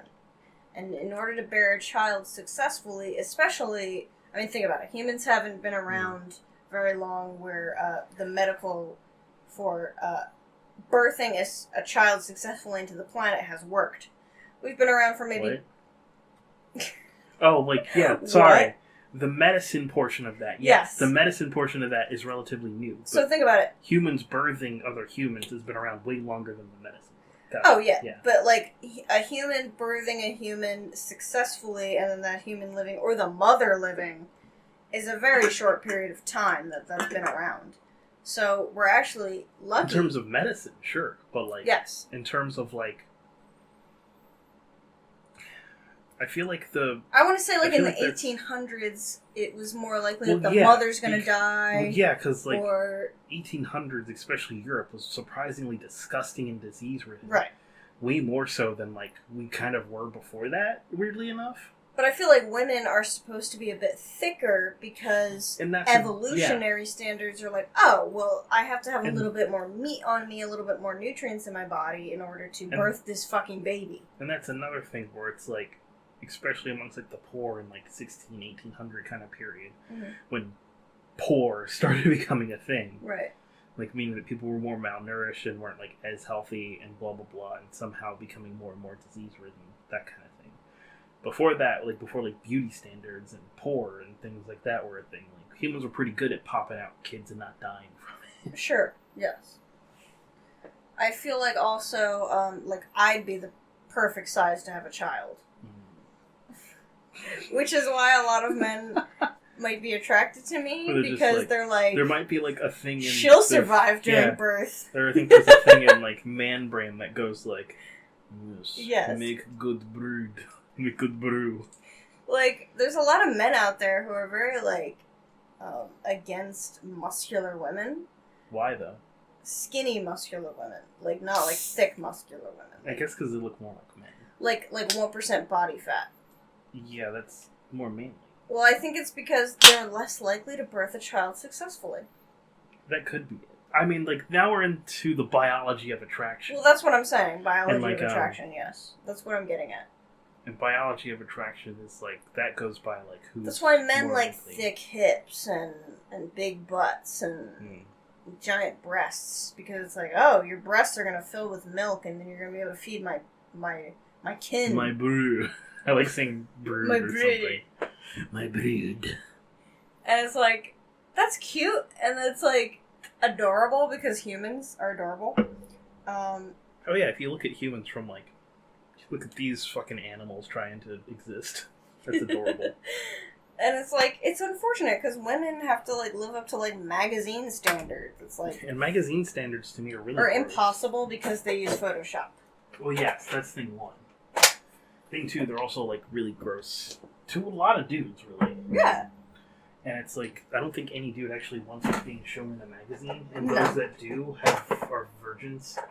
Most dudes that I know, they love big butts and big boobs, and I can tell you in reality, not in magazine, but in reality, if you want a woman with big butt or big boobs, you're gonna need a woman with a big waist. Yeah, she's gonna be thicker. So, like, she's not gonna have a perfect skinny tummy. She's not gonna have this tiny stomach. That's not how. She might not even have the perfect skinny face.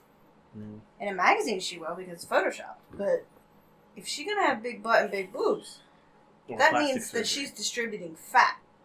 And by distributing fat, that means she's eating some donuts. And by eating some donuts... no, I'm just So do you want some donuts? But, like, seriously, like, that means she has fat in her body. Yeah. Which is fine. You can have fat in your body. It's all about how it's distributed, which is found attractive.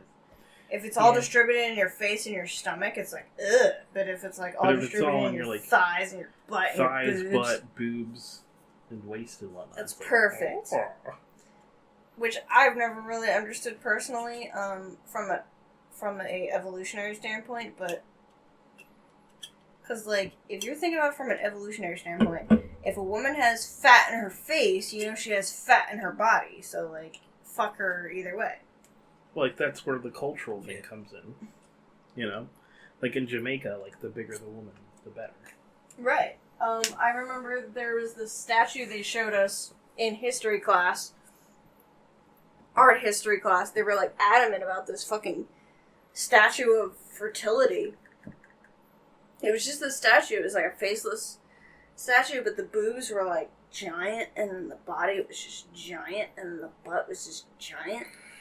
I'm sure you can look it up. It's called like the statue of fertility or something. I know the statue you're talking about. Sure. And everybody fucking knows. And it's like, yeah, this is what men wanted back in those days. That's why they created the statue. Yeah. Because this woman, this type of woman, was porn. most likely to so what live... else are they going to jerk off to? Well, it was most likely going to live through birth. Yeah. This is the type of woman that will live through birth. And their baby will most likely be alive as well. And healthy. Yes. So, this is the statue that most men are like, yeah. Spider-Man. Because it's like, that's what's going to birth my fucking baby. That's what's going to have my spawn survive. I have to pee really bad, so I might pee on you, so... We're hugging. That's why I said that. We're not on camera anymore, so... I think that's working out. We're not on camera because I gained think 100 pounds? Just kidding. Yeah, that's why we're fucking her in the butt. That's why Sarah doesn't care about the butt. Ooh, child, things are gonna get easier. Ooh, child, things looking brighter. Someday, dapper in the morning sun. I'm going to check on the render for those wondering what I'm doing. And if you're wondering why I'm talking with this weird inflection, it's because I watched some people recently and my personality absorbed someone else's, and that's what's happening. Can you guess who it is? It's your favorite little goblin.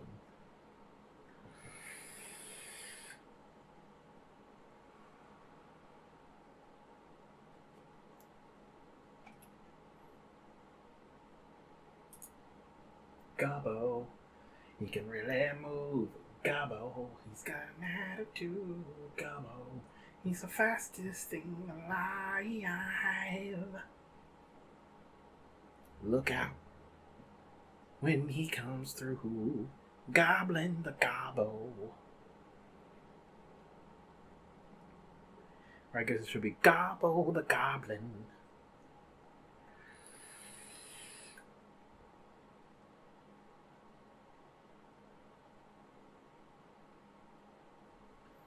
I'm a goblin. I'm a goblin. What the fuck is a goon to a goblin? So when I started growing these plants, one of the first things one of my friends told me was to not grow weed, because we're in New Jersey, and they decriminalized it at the very least. They plans to legalize it. But apparently if you grow it in New Jersey still, they will send you to jail for a stupid amount of time. But I already knew this, and this is why, like, my plant thing is not for growing weed. What the hell are you talking about? I was talking about my plant thing, because I'm sure some people were like, well, he's going to grow weed in there. And I'm like, well, I can't, because they'll still send me to jail for a stupid amount of time, even in New Jersey. How many long boys did you have? I'm on my third. Oh, well now I'm on my third. Well, good. I just cracked this open. So we determined that White Claw is for people that are already drunk and not trying to get there. That's why we have a couple White Claws up here. Yeah, we got two. So, like, when we're trying to taper off, but not, like, be debuzzed. Alright, so explain to them the long boy. It's 8% Oh, alcohol. yes, sorry. It's 8.5. Sorry, the real name is Long Drink. And it's the black one. The Finnish Long Drink, Legend of 1952. It's 8.5% and it's gin with a natural grapefruit and juniper berry flavor, and we both get super fucked up off of it. Mind you, we both can drink like 5, 6, maybe 10 beers each and be fine. Oh, yeah. But Bring Long Boys gets us rightfully fucked up. Oh, yeah. We're satisfied. I'm pretty satisfied. Me too. Like, I'm already pretty buzzed at this point. And I'm on my third one, which means I'm about to be fucked. Yeah. Which I'm happy with. That's how that works. The only problem I don't like with drinking is that I have to pee. She just have to pee a lot. And my thing is that I should pee more. Yeah. Because it's not until I stand up where I'm like, oh, now I have to pee. When I drink a long boy, I usually wake up with dots in my eyes, which is usually a good sign. Oof. I'm somewhat glad. I'm kind of disappointed we're not doing this on Friday, because at least I could wake up on Saturday and enjoy being... Exactly. Long boys are the only thing that make me feel a little hungover. Oh, yeah. Mind you, like, I can drink rum until I'm blind. Until I'm done. Yeah. Which reminds me, if I were to check Discord, are the boys, like, chilling out and on? Because usually they meet on Thursdays, but they didn't meet at all last Thursday. I only met with Dan. What do you guys do? We just chill out. Oh, Jason asked we're drinking and chatting it up this evening, and no one answered him. And no one else is on. But Jason missed last week. I don't know. I'm gonna just tell him I'm not gonna be on this week.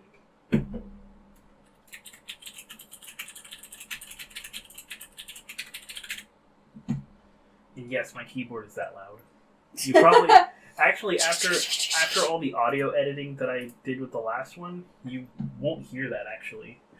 So, whatever. But, I was surprised, because, like, last week, like, no one but Dan showed up, and the only reason Dan showed up is because he said he would later. And me and Dan talked about, like, going to Home Depot. And that was, like, before I did, like, all that grilling on Easter.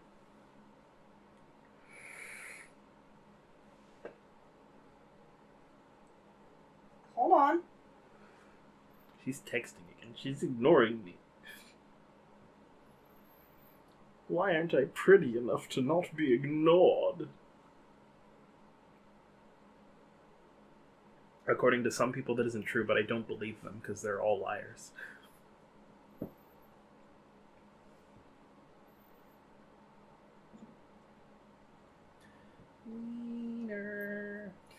Wiener Teamer. Sorry, I'm still talking to my client about the booking of the warehouse.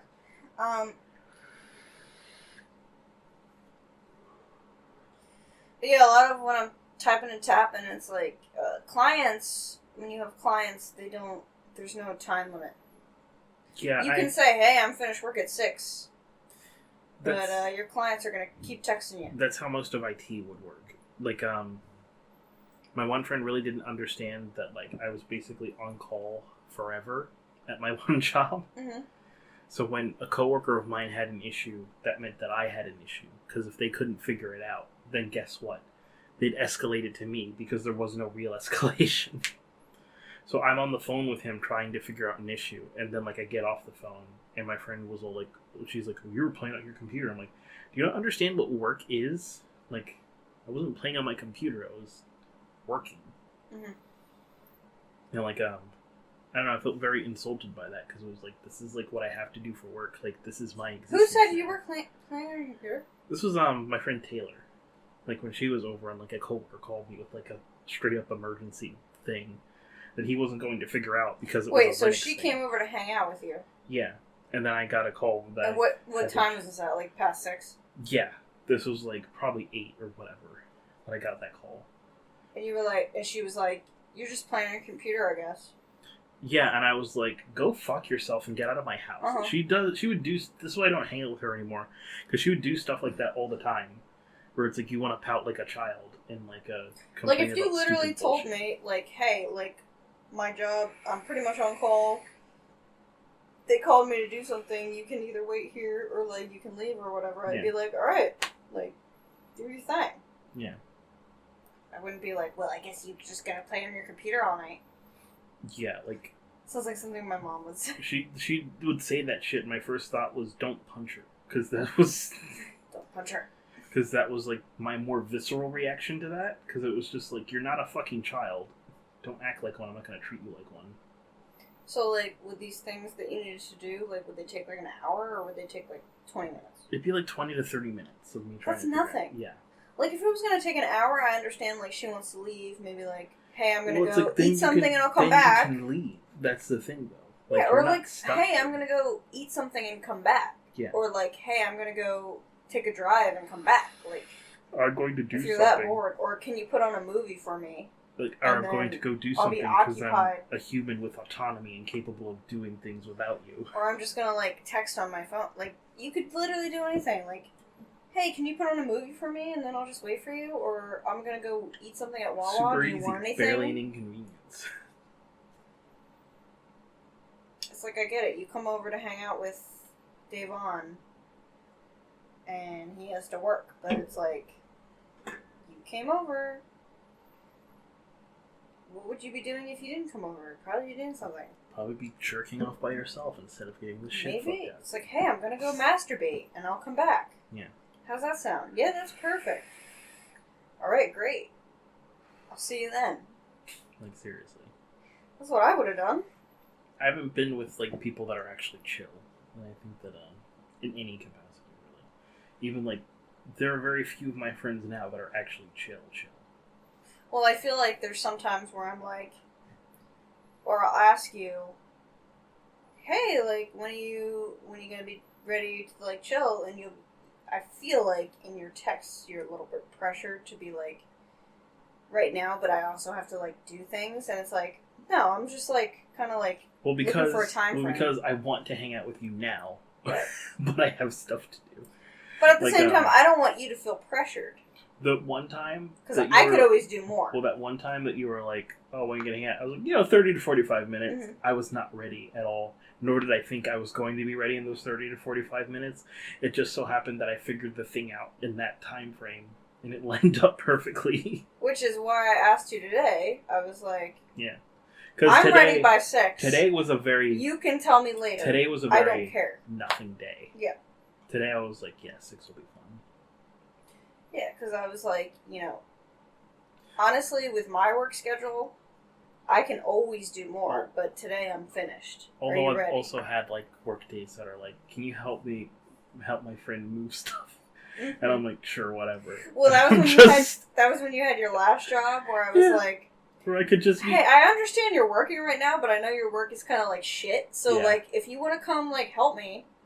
Or I could literally be MIA for a whole fucking day, and no one would notice. But that's because, like, I made sure that shit ran the way I needed it to run. And no one would bother me about it. And now that I'm gone from that place, it's always great to hear every week how everything's on fire. Because I'm just like, yeah, because, like, I would quietly automate shit. Can we just talk about that day for a hot second? I mean, I'm sure we've talked about it on our other podcasts. I'm sure we have, but I think this one is a definite one that's going to go up. Oh, yeah. Kind of thing. Oh, and yeah. I don't recall which one we did it on. By the video ones are not, like, fully dead.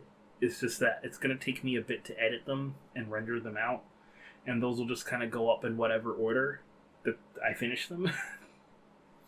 But we thought we were going to only spend, like, an hour there. I thought I was only going to spend an hour there. Like, I was there... Like, Monica called me that morning. It was like 9 a.m. She called me at 9 a.m. and she was like, can you be here by 10 a.m.? My mom needs to be out by 12. I was like, that sounds impossible, but of course I'll come help. And I was like, I think my friend Davon lives pretty close, so I'll ask him as well. Oh, the best part about that was she described to me exactly what was... Here's the thing. Usually when people get me into those situations, they bullshit me in some way, shape, or form. And then I'm just kind of, like, stuck helping. Or, like, I look like the asshole for being like, I have to leave. But she told me, like, they need to be out of there by, like, 12. I don't think that's going to happen, but I'm trying to help them. Yes. And it's stupid. And I'm just like, alright. Yeah. I was literally like, you absolutely are not obligated to come. I'm just literally messaging anybody that I know around the area. This, by the by, is the only time that someone has ever asked me to help with something, and I have not been bullshit in any way, shape, or form about the amount that I'm helping. I was like, her mother is a little messed up, so if you want to come, that's up to you. She gave me the full details on everything, and that's when I met Baby Arms for the first time. Oh yes, Baby Arms. Got on all of my fucking nerves in seconds. Which is funny because now Monica's at the point where she's trash talking him and free to trash talk him. She thinks it's hilarious that you call him Baby Arms. Yeah, that's his name. Hilarious. Which is also funny because there was an ex-coworker he got fired. It was the last place I worked at, and I called him Chris Optiplex because I knew what his last name was. But like an Optiplex, for those of you who don't know, is the really shitty computers that every office building has, made by Dell. And it's called a Dell Optiplex what the fuck ever. But they're trash. They're garbage machines that I've been working on for years. And so, like, anytime he'd bother me with something, I'm like, you're too fucking stupid to be in the job title that you are. His last name started with an O. I didn't care to bother to remember what it was. So one day I just called him Chris Optiplex, but everyone knew who I was talking about. And it spread to the point where people, like, higher-ups in meetings were calling him Chris Optiplex. Like, that was his name. And I'm pretty sure I, like, That's was, like... That's a successful nickname. I'm pretty sure I was, like, the bullet train that, like, led to him getting fired. Mm-hmm. So like that was the first time. We're calling him Chris Optiplex, but those computers fucking suck. Yeah.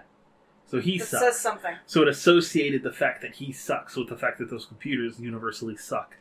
So like I feel like it's calling me like Emily Windows 7. Emily Windows, that's too long. It doesn't flow. It doesn't flow. No, it'd be like Emily Turd. And then everyone calls Emily fucking Turd. Yeah. It's just the name of me around the office. It's like, oh, fucking Emily Turd. Emily fucking Turd. Yeah, Emily fucking Turd. Yeah. And then, like, imagine if that spread, and that's all anyone knew you by. No one knew your actual last name. Well, now you're spreading Baby Arms, so... Well, yeah, that's the thing. I realized I have a superpower. When I make fun of shit... We should go out to lunch with them again, because you could spread Baby Arms even more to her sister, who also didn't like him. Yeah. And it took me explain Baby Arms. Okay, so it took me literal seconds to realize this human was trash. Because I've moved around my entire life. Oh wait, can you explain? So we moved out I wanted to help my best friend. Yes. Best friend's mother move out of her house. In like 3 hours. Fucking 2 hours, yeah. Yeah. Her best friend's mom... Okay, so her dad, very unfortunately, passed away, and her mom needed to get out of the fucking house. Well, she sold it. Yeah. So she sold it immediately, which is like, what the fuck? First of all, that's horrible for mentality. We did talk about that was a really what the fuck thing to do, because it's like, you have a house, your existence at the very least is somewhat stable. Yes. But you're going to destabilize it even further by selling the house. Now, picture it like this.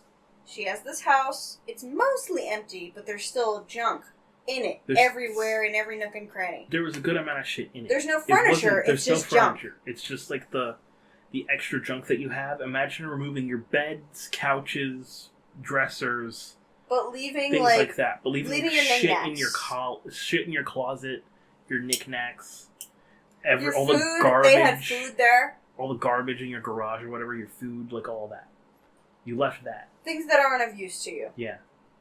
So, instead of, like, calling a place to, like, bring, like, a dump truck or whatever and throw all this shit away.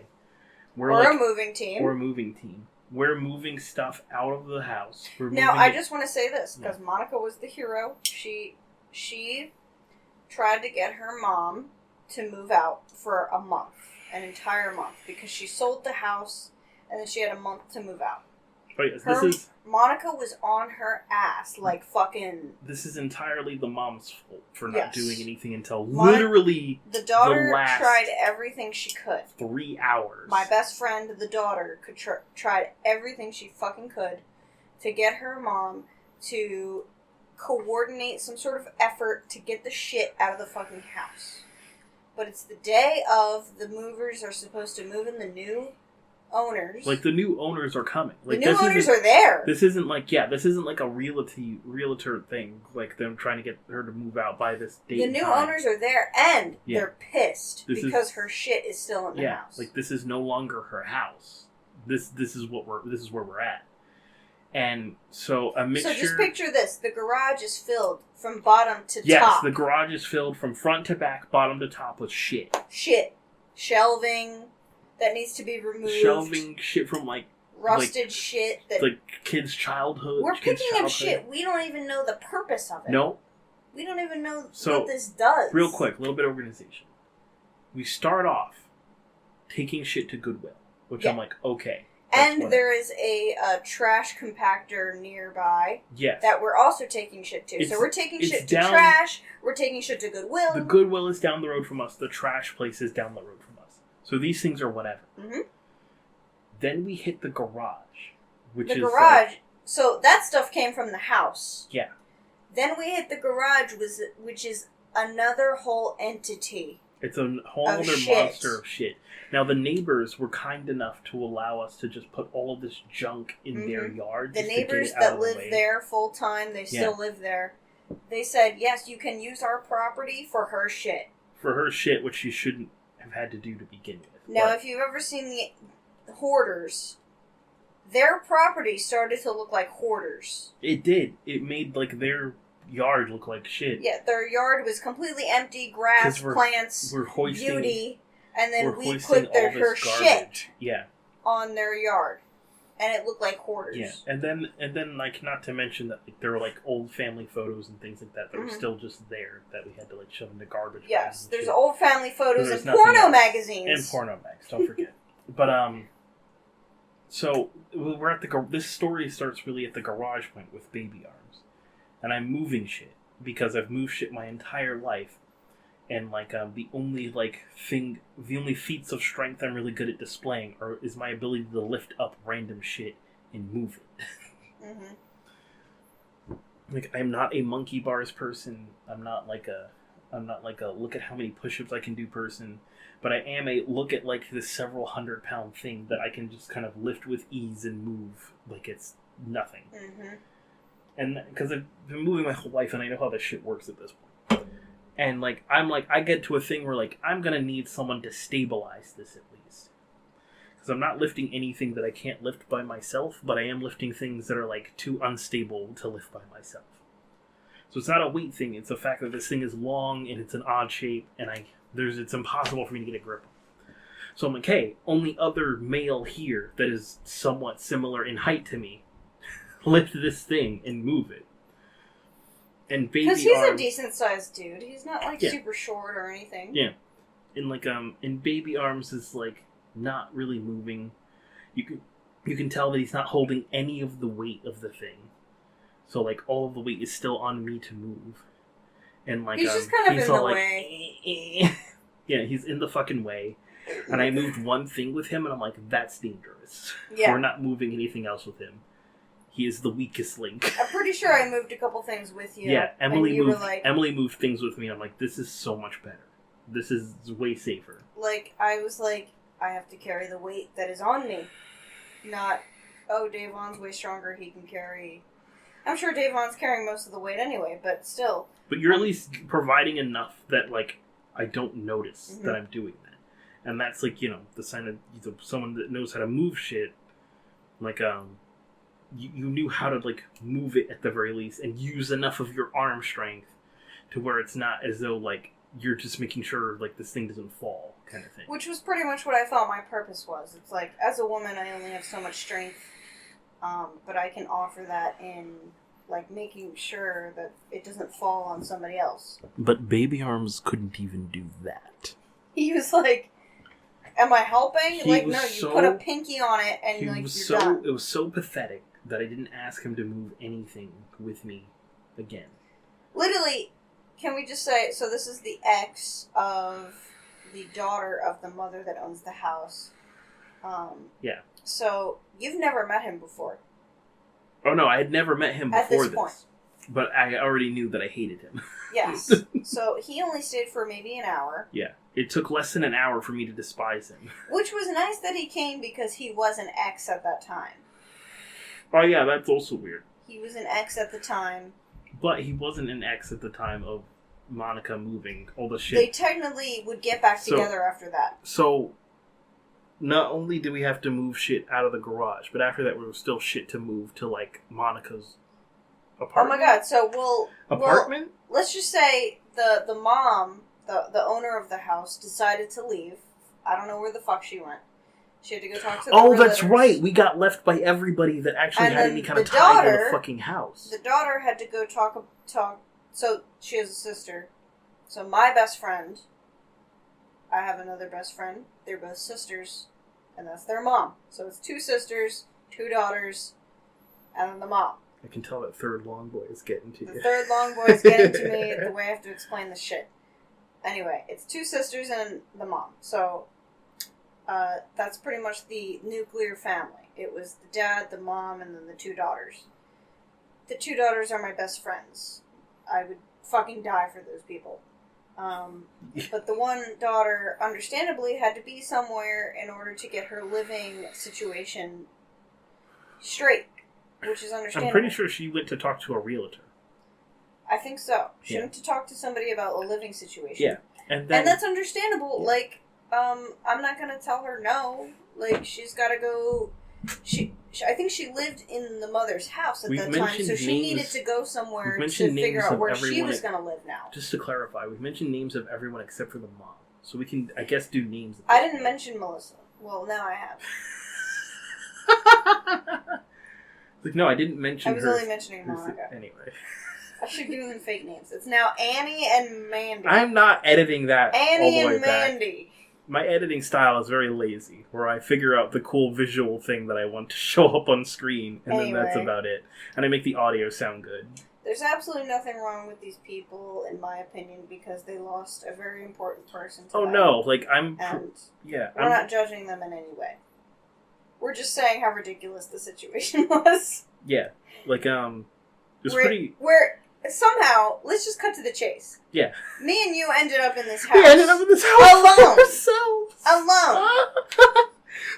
So what happened was that the mom left. I don't know why. We don't know why the mom left. We don't know. We're not sure. And then Monica left to talk to a realtor. Well, I think, Monica too. wasn't there. Monica couldn't be there because she was at work. Melissa had to leave. No, Monica was there, wasn't she? for No, a bit? that was Melissa. No, Monica was never there. Monica was never there. Never there. Okay, never mind. Because Monica had work and she Yeah. couldn't get off work, which is understandable. And then Melissa. And then Melissa had to go talk to a realtor. And she took the butter with her. She took butter. She She just was like, wait, I need to take the butter. she was grabbing stuff like before she left, and she took the container that like holds butter with butter in it with her. And we both looked at each other like, what the fuck just happened? We were cleaning out the fridge at this point. It was the last thing to clean out. And like after we come in from cleaning out the garage, like Melissa was like just kind of holding her dog or whatever, which I was just kind of like, this has to be traumatic. So This whole situation. So Monica had her own apartment at this time, and we were like, well, let's save the food that they fucking have. Yeah. So me and Davon are alone in the house at this point. We didn't fuck in it, just to let you know. You know, it's because their mom had to go somewhere, we don't know. And Melissa had to go somewhere to, like, talk to a realtor about her current living situation, which is completely understandable. But it's funny because we were in the Because- house alone. They left us, and then we're in this house, and we're just like, I guess we're just gonna move the food. But then we to... see this fridge full, packed with food. Well, we were cleaning out the fridge already at that point, and Okay, then yeah. we got left. And then we got left. And you know what? And she We asked were us to like- do a whole bunch of other shit, and like, We were asked to do a whole bunch of other shit, and we were like, no. we're not doing that because no one's here. So what We we have no decided obligation was to this house. our last ditch effort is we're gonna save the food. And I was They going own. to take. Me and Emily had plans to go to lunch that day. And we had plans to go to lunch, yes. So our last ditch effort was we're gonna take the food that they own, and we don't want it to be wasted. So Monica had an apartment at that time. We drove the food over to her apartment. We packed it in trash bags. We put the food in her fridge. We let her know that we were doing this. And she felt really bad, which is understandable, but it's not her fault at all. No. And we put it away, and then we went out to lunch. Yeah. And that's pretty much the day. And that was the day. And I was like, fucking baby arms. But it's so funny because we spent 3 hours when we thought we were going to spend an hour there. It was like a maximum of an hour, but it was like, oh. And we just kept getting introduced We to just more kept- and more shit. Well, she kept saying, like, oh, come in, like, come take this And stuff. I'm just like, I hate the fact that, like, I don't know any Polish. Because our mom speaks Polish. I know a little bit of Polish. And, like, I don't know any of it. And I usually pride myself on knowing, like, enough of a language to, like, not have someone use... Because I know enough people where English isn't their first language to know when they're using the fact that English isn't their first language to, like, get you to do shit for them. Yeah, she knows very good English, though. I mean, I figured. There's no excuse. But she was giving that, like, she was, like, kind of doing the thing where it's, like, Yeah. a bit more broken. Well, she loved that you were a big, strong man. She loved that. Well, most people love that. Yes. That's all they see. When they look at it. All I can say is, that was probably one of the funniest days of my life. Mhm. Like... It was pretty funny. Like, stretched out longevity comedic moment. And, it just kept getting better. It just kept getting better. It was almost like I was in an episode of Seinfeld. It was like the longest joke that was only a joke to us. Yes. Which is kind of Remember fucked the up. moment in the closet where you kept making Melissa laugh? I did, yeah. I was like, if you can make Melissa laugh, you're the funniest person alive. Because she doesn't laugh very easily. So, like... I'm the funniest person alive. Emily True, 2021. Because, like, I was like, Melissa doesn't usually, like, warm up to people, but she warmed up to you. She still asks about you to this day. We should hang out again. We should. Because every time I've hung out, it's been fun. Because if Melissa likes someone, you know that they're a cool person. Cool dude. So, anyway, the moral of the story is, they lost somebody very near and dear to them. Yeah. And that's a very traumatic thing. Yeah. And that's a horrible thing. And Baby Arms sucks. Let's get But Baby Arms has nothing to do with it, and he sucks. Let's get to story 2 about Baby Arms. Oh, yes. Let's just say that we commend the daughters for being very like strong, more adult than their mom. and in the very situation. adult and beautiful people. If they ever listen to this, which we're 2 hours and a half into this podcast. Fuck, we are. So I don't think anybody will listen to this part. And but the last one was 4 hours, and Exactly. I'd say we're going to try and avoid that, but that's a lie. that's a lot. We're drinking Long Boys, so We're drinking Long Boys, We and have we a still White have Claw. White Claws, which, yeah. yeah. So The agreement is that if If she's you're too listening- drunk to go home, if is you're that listening, I sleep in the we chair. fucking love you. We do. And you're amazing people. But that was just the funniest day of our life. One of the Oh, that was funniest days of our hilarious. life. Yeah. Funniest day. Okay. Next was moving Monica out of her apartment. Now, Monica bought a house. She did buy a house. Claps for her. That's fucking amazing. She bought a house in New Jersey that isn't complete garbage. That isn't complete garbage. Even though it's old. It is It's old actually quite nice. It is old as fuck, but it's pretty nice. Mm-hmm. There's a lot of potential with that basement if she finishes it out. She's an interior designer, so she can do whatever the fuck she wants. The backyard's not tiny. It's huge. sizable. She's got a fucking sunroom. She does have a... Yeah, oh yeah, I forgot about that she has a sunroom. Yeah, the backyard is technically huge. She got a fucking deal. There's a sunroom then there's Let's an just actual... put that out yeah, there. She got a fucking deal. It was pretty great. Now, As I'm so like... she's living the high life. As I'm house/condo searching now, I hope to find something anywhere near that. Exactly. It's a rare find. She found a very rare find. Now, let's say before this, yes, she found a rare find, but she had to now move out of her apartment, Yes. which is another disaster. And we were part of that process. Because half of her shit in the apartment is her mom's at this point. Yes, because we moved it. So she put blue tape on the shit that was hers Yeah.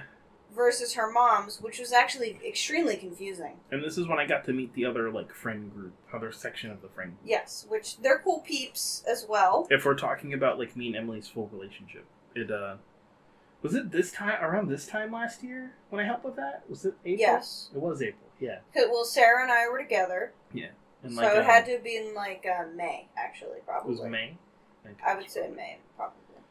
And, like, I guess I meet the other half. She still hasn't met anyone from my friend group. But So, Monica's friend there's group... only so many people. So this friend group comes from Baby Arms, unfortunately. It comes from Baby Comes Arms? from Baby Arms. It's Oh. specifically it's related. tied to Baby It's specifically Arms. tied to Baby Yes. Arms. That kind of stuff. So if this makes any sense, I knew that friend group Mm. before Monica met them, and how she was introduced to Baby Arms is because I was friends with those people before she ever met Baby Arms. Okay. So we went to a But Halloween party with them. But she's friends with them. She's now more friends with them than I ever was. So I'm not friends with them anymore. I don't hang out with them anymore just because we've grown apart. And she's more friends with them than ever. Is it because they're more new age? They're a little bit SJW for me. Yeah. And they're also a little bit... That's how my brain decided to describe that. And they're also a little bit less ambitious than I am. I get that feel.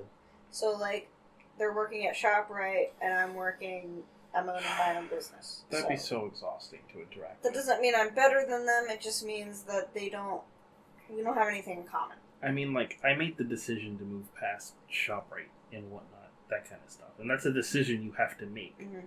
You can do it. It's a decision you have to make. To move past, like... Look, if you want to work at ShopRite or Wawa your entire life, go for it. Yeah, if that's what you want to do. But I'm not going to have anything in common with you. I'm really not. That's the only thing. I am especially not. Now I found myself, like, jokingly describing things as poor people problems, even though, to me now, they literally are. Yeah. Which is disturbing a bit to me, but at the same time, it's like, I cannot relate anymore. I mean, I thought I was poor until I was able to buy an entire car without financing anything. Yeah, until she bought a car and then was like, oh yeah, I'm not poor. I was like, wait a second. I'm not fucking poor. Yeah, you're not ShopRite. And now I'm like, even though I've spent all my money on a fucking car, I'm like, I still have money. I guess I'm not poor. I checked my bank account today because I was like, I don't feel like having leftovers. I want to see if I have enough money to order some food. And I was like, yes, you do. It's like, hell yeah. You have enough money to order food and then go to dinner tonight and then go to dinner tomorrow night and then go to dinner Friday and Saturday. And probably all next week every fucking Sunday. day. Yeah. Every fucking meal. I was like, oh. Okay. So, I don't know. And I had ordered all this plant shit too. And I thought like, oh wait, I should be out of money. And then I checked and I was like, no. And I was like, and I saved money, which is a whole nother. I feel like that's why you and I hang out. Because we care about the money that we make. Yeah. But we also care about the passion. Yeah. But, like, you and I are making money. You know? It doesn't matter who's making the more money or less money. It's we're making money. I think we also forget that sometimes. Yeah. We're in the state of not being like, like, you know? Know what I'm saying? Yes. But we're in that state of, like... We're kind of shocked that we're actually making money. Yes. That's what the state we're in. It is a surprise. We're like, oh my god, wait, I can eat this month? Okay. I accept it. Cool. But anyway, so her friends are kind of in the state of, we're working at Wawa to make money. They're in the state that I like and to we're call... almost 30 at this point. Oh god, I know that it's a negative thing to view those jobs as, like, less or whatever. But as someone that has moved past that, I know that you can. And that all it takes really is effort and the desire to move past it. And I feel like the people that are still there have no desire to move past it. Well, the horrible thing is that our system prices college so high that if you don't have a backing or a co-signer to say, like, yeah, if you can't pay for college, I'll do it. But here's the thing. You can't really do it. I didn't graduate with a degree. I didn't. I have credits. Devon, let's face it. Your IQ is a bit above average. But here's what I'm saying, though. Like, when people go like, oh, I don't have the degree or whatever, that's not an excuse to me. That's true. And when people do have the degree, I go like, well, what the fuck is holding you back from, like, something that is at least pays better than Wawa or what have you? Because there's a bit of effort missing in there. Yeah. Because even with, like, Comcast that I worked at, and, like, the consultant work that I did, and the MSPs that I worked at, it was all kind of like, well, this isn't forever. At the very least, that was the thought process with all of them. Is that you don't have to do this the rest of your life. And that, like, you should be going for the thing that pays you more, or is going to pay you a bit more than that, and blah, blah, blah. And yeah, it takes a bit to get to, like, a point where you're comfortable and don't mind being somewhere for a couple of years, but you have to put in that effort. And a lot of times I just see, like, people that work at, like, ShopRite, Wawa, whatever that are around my age, they're just not putting in that effort. That's what that means to me. Because it's like, you're already in a spot that you don't like. Why not be in a spot that you don't like that's at least paying you more money? Mm-hmm. That's my thought process with that. Because it's not like I really liked anything all that much up until this point that I'm at. So, like, there's really no love loss of, like, one job versus another. Unless it's, like, there's a pay difference, you know? I don't understand other people. I don't pretend to. I mean, if that's how you want to live your life, I am, like, more power to you. If you're comfortable living that way, then fine. But a lot of times a lot of the friends that are there that I talk with, they complain about it constantly. And I'm like, there's something you can do about it. And they're like, oh no, I can't. And I'm like, yes, you fucking can, because I was there. You absolutely can, and we've all been there, and the ones who chose to get out of it are the ones who are determined to get out of it. The ones who don't get out of it are the ones that are comfortable, and they're fine with how it is. They're the ones that think, like, oh, I'm a victim. But that's the thing. That's what like made me go on this rant. Is that, like, you describe them as social justice warriors, and they do that. So, like, my thought was like, that they're like, I'm a victim of this system. Mm-hmm. And it's just like, well, you could not be a victim. Which is funny because they're all white. That's the other thing. Which is hilarious. Because if you're an SJW, technically aren't you supposed to be, as a white person, aren't you supposed to be then extremely privileged in that sense? So why are you able to get a position where you're... Or at least realize that you can get those positions with your privilege. With much more ease. That's the other thing I don't understand about social justice warriors, is that if you understand how broken this system is, why don't you ever take advantage of it? That's why I say that social justice warriors are not knowing that they have privilege and that they're whatever. It's that they don't have an identity. Oh, that they just think they're victims. Yeah. That they're victims themselves. So it's mostly women who are like, I'm a victim, even though they're white. Well, I mean... Let's be honest here. My whole thing is that I refuse to use my intelligence to severely abuse people that are stupider than me. That's a rhetoric I made for myself at like 12. And in many ways I recognize... I guess we should thank you for that. I suppose. And in many ways I recognize that, like, yeah, I'm black and whatnot, but I'm also disgustingly smart compared to a lot of people that most people talk with. So I never had an issue going into interviews and whatnot because I knew that I could just talk to them and they would be like, oh, he's using big words I've never even heard before. I've literally heard someone say that about me, which... Well, that's what I think about society, actually. Yeah. It's, so, like, it's not necessarily, like, yes, I get there's, like, racial profiling and stuff, so, like, but I think let me finish how, sorry, real quick. How I viewed it is that it's like, oh, you're black, so we were like, I'm not going to like this about you being black. But I'm like, but I'm also smarter than most people, is the thing I've noticed. And so, like, in that sense, I am technically more privileged in that sense because, like, I can circumvent these things by, like, forming people's opinions about me using the smartness as, like, the front-facing thing. Exactly. So that, like, and if you have enough of a front-facing thing, it trumps whatever other thing, is what I've noticed. And so it's like, well, yeah, like, people are, like, abused and oppressed in the society, but also you can abuse and oppress the society right back if you want to, kind of thing. Well, I definitely think certain privileges exist, and you can take advantage of those privileges if you can obtain those privileges, and one of those is, well, yes, simplistically, basically, yes, if you're white, of course, you have more privilege. Like, if you're intelligent, though, it doesn't matter what race you are. It really doesn't. And then, on top of intelligence, if you're fucking rich. Oh, yeah. It doesn't matter what race, what intelligence. If you're rich in a capitalistic society, rich trumps everything. Intelligence will trump a lot of things, but it will never trump rich. This is why I love to... Okay, I don't love to, but this is why I argue a lot of racial things, because what we're saying now is... race is the biggest privilege you can have. That's not true. No, it's intelligence is intelligence and money. and then money is the top. It's like if you're just white, you don't have to worry about like being any other race. Like people complain, but then that's like, all you have, you know. But it's like people complain. I'm a white lazy person, and then versus a black lazy person.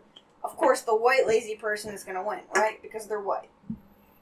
But then it's like if I'm a rich white, I like making this analogy. Yes. Yes. Like so like real quick, white privilege isn't that you have more, is that you don't have to worry about your race as a factor in things. Just to clarify, because a lot of people get really mad when like ever I tend to talk about this, and it's like it's not that you have more; it's that your race isn't a factor. Sometimes it's actually just the name white as is well. The default. Like if your name is like Tamika versus Brian, you know, you could both be black, but like because you have like a more race sounding name, like Brian your name could actually be called in for an interview. Like your name is Tamika could be more qualified. Like if your name is Julio versus Jack, but Julio's more qualified, but he has a Mexican or Hispanic sounding name, then like Jack is more likely to be called back, and that's a whole social thing, honestly. But if if Julio is like disgustingly smarter than Jack, like Julio should get that call back because that is recognized. His resume should communicate that, and then when he comes in for an interview, he should be able to communicate that. So, like you, Davon, you have a non-typical name. People don't know what race that name is. No one knows. Everyone tries to guess. An atypical name. People assume it's French, usually. That's funny, because people assume my last name is French. Which is German. It's not French at all. I'm like, I have no idea. That's my I have no idea face, just so you know. Every single older man in their mid-50s is like, oh, is that French? I'm like, it's German. Oh, I thought it was French. If anyone reads my name... You can stop talking to me now. Like, you can just stop. If anyone reads my name, they assume it's like Jivon Blanchet or some bullshit like that. Blanchet. Yeah, I'm just which is good for your... I'm like, it's Davon Branch. I'm a brown person. But can we just say that my dad calls you Lamar? We talked about this last time. When I was editing the podcast, I was laughing so hard at that part. Because, like, I didn't notice that he did that. Because I fucking hate that he does that. Because, like, I feel like I just kind of ignore him Good. most of the time. Because I thought you'd be extremely offended by that. I'm offended by it. Do you think he's the first old racist white person I've ever interacted with? Of course not, but also, like, you're my friend. I'm going to care a little bit more about what my father says. I also helped him fix his cable and, like, his TV. And all this other stuff. I mean, I don't want you to do that and get paid $20 by them and then be called Lamar. Like, that's fair.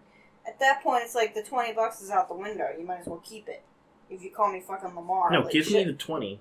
Give me another. Give me the money. Give me another 20 for calling me Lamar. It costs you $20 every time you call me the wrong thing or mispronounce my name. It's like, he'll do that stuff in private. Like, he'll be like, oh, Ching Tong Tang down the street told me blah, blah, blah. And it's like, ha, ha, ha, funny. You know, but if he says that in person, I get personally offended. I mean, I'm still offended in private, but, like, I'm, like, a little less on the edge about it. But, like, he literally says it to you in person. I finished the third one. Oh, God. Here we go. But he literally says it to you in person, and I am offended. I haven't noticed / don't really care. Well, I'm glad you don't care, because I'll be offended for you. I have a very low opinion of your dad. I've told him multiple times that I am personally offended by it, and I think he gets it now. So, if you can understand that he's a dude that's old, and he can actually take criticism and put it to use. Living in Marlton, I've met a lot of old Jewish people, and that's all I'm going to say about that. I've met a lot of old Jewish people as well, so that's all I'm going to say about that. Was a tiny white girl. I don't know how that experience has been. Probably similar. Actually, probably. Slightly. Maybe slightly different. But, like... Just a tad. But similar. They all have their nuances. We'll just say that. Do they look at your bird-like nose and assume that you're Jewish? My bird-like nose? Yeah. Do I look Jewish? I don't know. Do I have a bird nose? It's a little birdie. Yeah? I like it, though. What's birdie about it? Is it like pointy? It's pointier. Hmm. It's probably a normal white person nose, and I just assume Probably. that's bird-like. I guess. I mean, so like Sarah always complains that she has a Jewish nose, but like I'm like, I don't your see nose that. looks normal. I don't see it. Do you think I have a Jewish nose? That's why I said... That's why I asked that question. Do they assume that you're Jewish? Oh, And so they you mention think your I nose. have a Jewish nose? It's more birdie-like. It's more like pointed outward a bit. Well, It's well, not like you- it's not like my size nose and then also pointy, which I think Well, is the Jewish nose. Okay, well I'm asking you. You don't think Sarah has a Jewish nose? You were like, oh yeah, sure, it doesn't matter. But then you're like, I don't know if you have a Jewish nose. I'm not gonna lie, I don't remember what she looks like half the time, so I'm bringing up her Facebook profile. Is that your answer right there? You don't know what she looks like? Hang on. I I'm don't bringing it up. personally think I have a Jewish nose. No, she doesn't. But your nose protrudes outward more than hers does. Yeah? Yeah. In a bad way? No, for the umpteenth time. This is why I'm mad that I'm mad at myself for mentioning it at all. Hey, women are very, very... You say something about a woman, I they're know. gonna stick to it. I know. Yes. As many times as I tell you that you're adorable. So and help cute, me. And I love your face and how you look. If I say things about your But face, then you're like, oh, you might have a Jewish nose. And then I'm like, oh my god. is that bad? Oh my god. Is that bad? Technically, yes. Technically, yes. Because, like, Jewish noses are supposed to be like, you don't need to hug me every time you mistakenly insult me. Yeah, I do. I need to prove that I Alright. the best way I can The only way you can do that is by saying I don't have a Jewish nose. do it. Oh, get off of me. Okay, good. I just want, I understand. I'm Italian. So I might have an Italian nose. Italians have big noses as well. I'm unsure. This is unconfirmed by general Davon bias towards humans. I probably have more of an Italian nose Probably. than anything. Because I don't have an inch of Jew in me. I have more German in me than I think. That's the You've opposite. had more Germans in here, yes. That bratwurst is much better than the Italian sausage. Italian I sausage actually is a little prefer cheap. Italian sausage. To bratwurst? Yes. About the same, yeah. Because I put a bunch on I the mean, grill. Italian sausage is sometimes a little spicy. It's more flavorful. Spicy. I'm not gonna lie. As a kid, I didn't care for bratwurst. Then as I got older, I was like, oh, this is fun. I don't mind it. It's good. I also like kielbasa. Oh, kielbasa is great. Kielbasa, I will kind of like butterfly and then Uh-huh. like cook as like breakfast sausage. And Oh, hell yeah. I'll cook that with Well, eggs. you're freaking, like, what, grandma made sausages Hot and dogs. breakfast? She Hot made dogs is- normal hot dogs. She butterflied hot dogs, and this is a thing. My grandmother. Tell the story, please. So my one grandmother, or my mom's mother, could not cook at all. She watched a bunch of cooking shows. Is the reason I have all of this random cooking knowledge from cooking shows, because it was a thing we did together. But she couldn't cook. Her idea of soup was like taking leftovers, like random leftovers, and chucking them into a pot with water and then putting in bouillon cubes and making soup.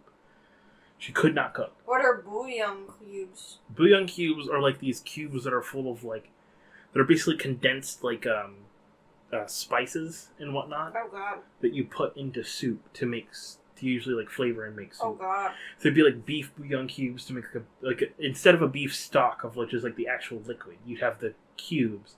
You provide the liquid and you put like the condensed flavor packet thing, cube thing into the water. And that would flavor the liquid like however you wanted to flavor it. And she would do that with soup. And she could not cook. But she made me and my brother these breakfast sausages. And that took many years for us and we didn't know like what they were or where she got them from because we were kids and didn't care. But many years later, I was bored one day and hungry. And I decided to like cook a hot dog like we would with like these actual breakfast sausages that we got for a while. Because my mom got these from someone for free that were like these like spinach and cheese sausage things that were like in a package that were frozen. I have no clue where you get them from. You might get them from Aldi's. I have no idea. But we would cut them in half and we'd fry them. And we'd put a slice of cheese on them and eat them as a sandwich. That's what we had for like a while. And I was like, let me do that with a hot dog and see how that tastes. And I tasted that and I was like, oh my god. And I called my brother over and I'm like, this is Grandma's breakfast sausage. And he's like, no, it's not. It's a hot dog. And I'm like, I know, but just try it. Just try this section of it. And he did, and he was like, oh my god, she would just fry hot dogs for us and tell us it was like breakfast sausage. And we were just like, well, that magic's dead. Now, if anybody can relate, if anybody's been to a fucking diner, they know breakfast sausage versus a hot dog. Yeah. If anyone's had food, if anyone's had a hot dog before, you know breakfast sausage versus a hot dog. But usually they're both delicious. Yeah. Don't get me wrong. Usually you don't fry a hot dog, though. That's the thing. Yeah. It's usually boiled in some way, shape, or form. Even in a corn dog, it's not necessarily like fried. The batter is fried. The hot dog is cooked separately from it necessarily being fried. No one ever like pan fries a hot dog for like. There's no traditional dish or whatever. Like my family will pan fry hot dogs. But they'll do it like they'll do them whole or something like that. Yeah. Yeah. Yeah. And like she cut them. She'd cut them. She'd butterfly them. I mean that like they'd be open or whatever. So they'd look a little different. They'd look a little different. That's so funny. Yeah. And they taste different from like if you've had a hot dog on a grill or whatever. It doesn't taste like that, but it's like it has its own distinct flavor that's separate enough from if you had a boiled hot dog or from like a grilled hot dog.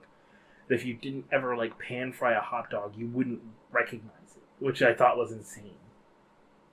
Because it took us literal years to realize that. Which is it's also like your aunt Lorraine or whatever who was like I have an the aunt marijuana. Whose name... Oh. Yeah, that aunt. I won't mention her name. Okay. And stuff. But yeah, where it was like it smells like Auntie's house in here, and it was marijuana. It was just the smell of marijuana just permeating through her house so much that I just assumed it was like just what her house smelled like. Mm-hmm. I assumed this is what she smelled like. That like that was her musk or whatever. Because people have musks, and that's something I noticed as a kid, that I had a more sensitive sense of smell, which I think is why I stopped smoking so quickly, because like it just fucked up my sense of smell and I couldn't deal with that. But like cigarettes or tobacco? Mainly cigarettes. I got more into pipe tobacco because it had distinct smells and whatnot. But I could tell what was what just by smell. But cigarettes smell like death to me. So, but whatever. But so like when I first they feel like death to me. Yeah. When I first smelled Here come the hiccups.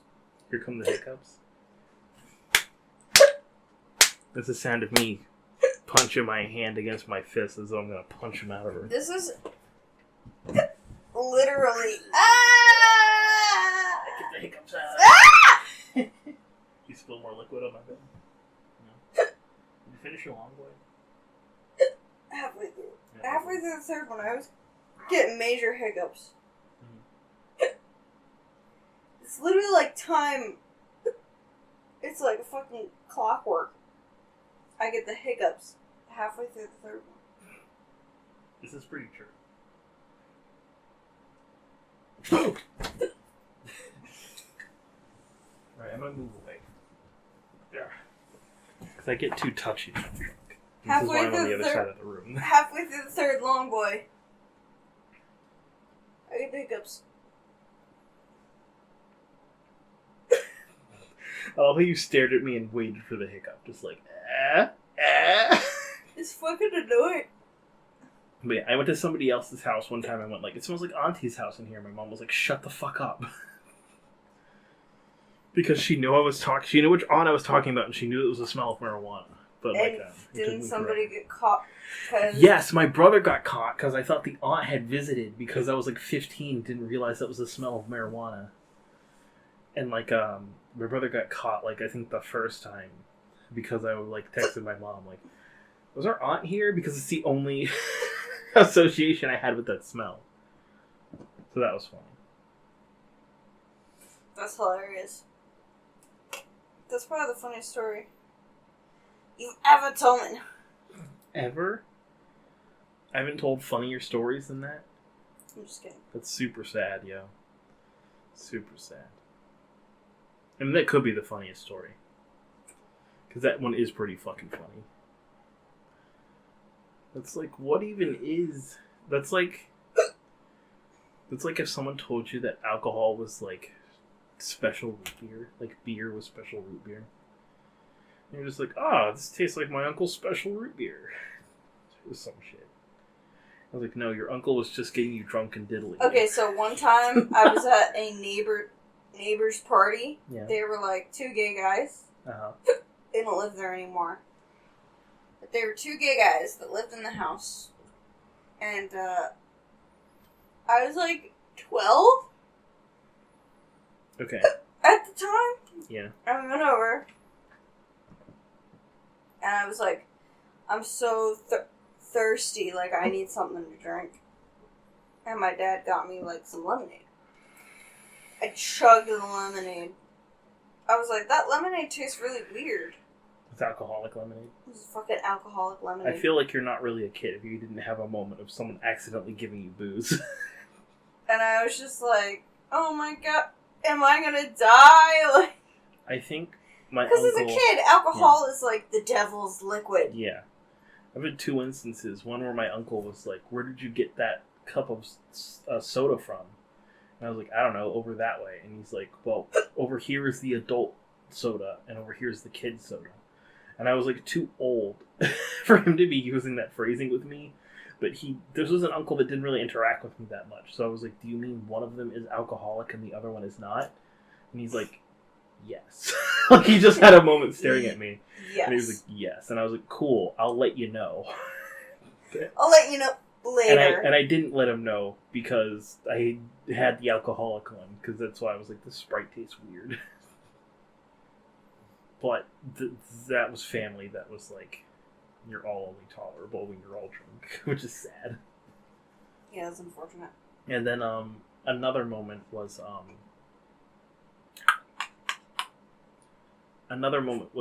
when this one, it was my cousin's grandmother. Wait. But I just want to say that it was funny because I was like, this lemonade tastes fucking weird.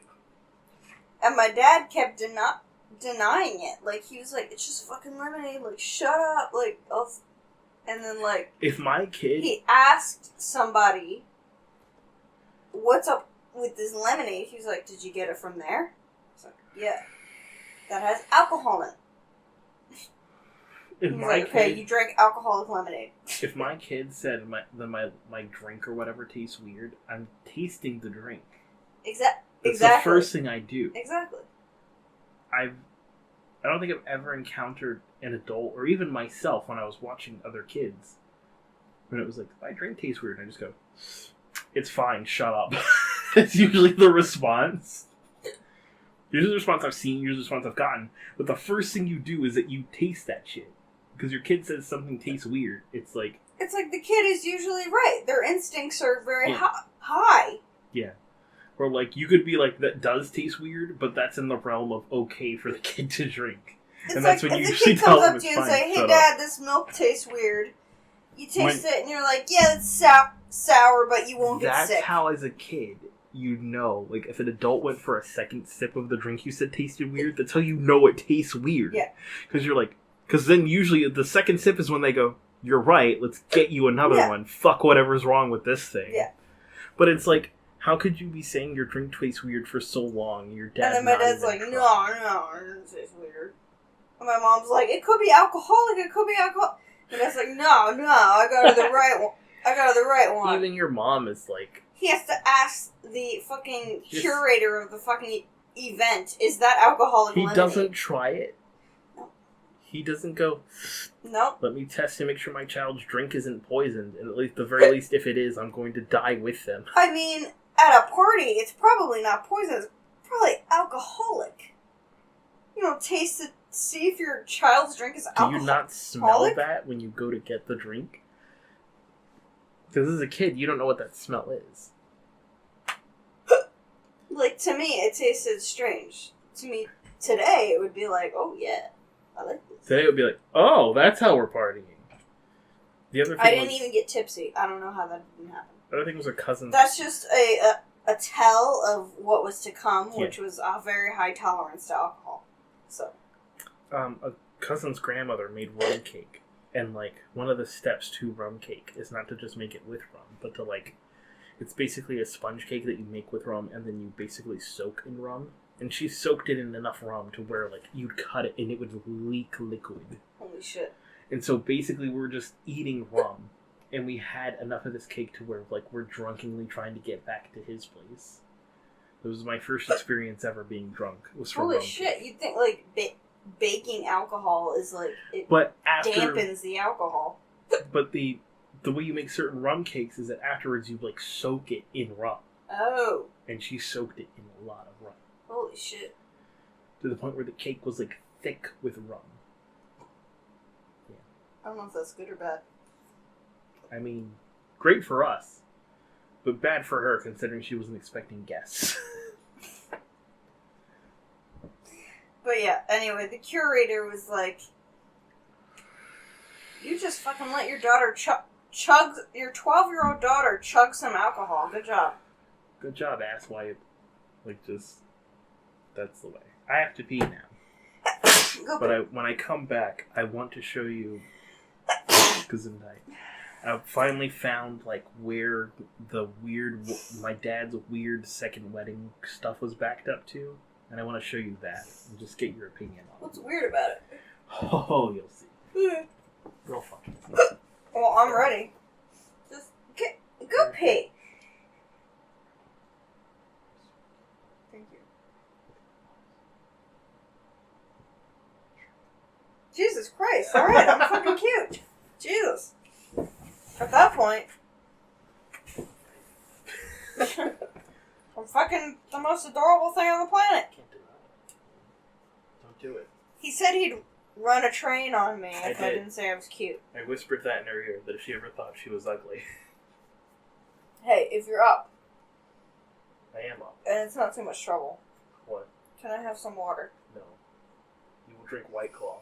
If I can't have water, these hiccups will never go away. Alright, I'll give you water. Okay.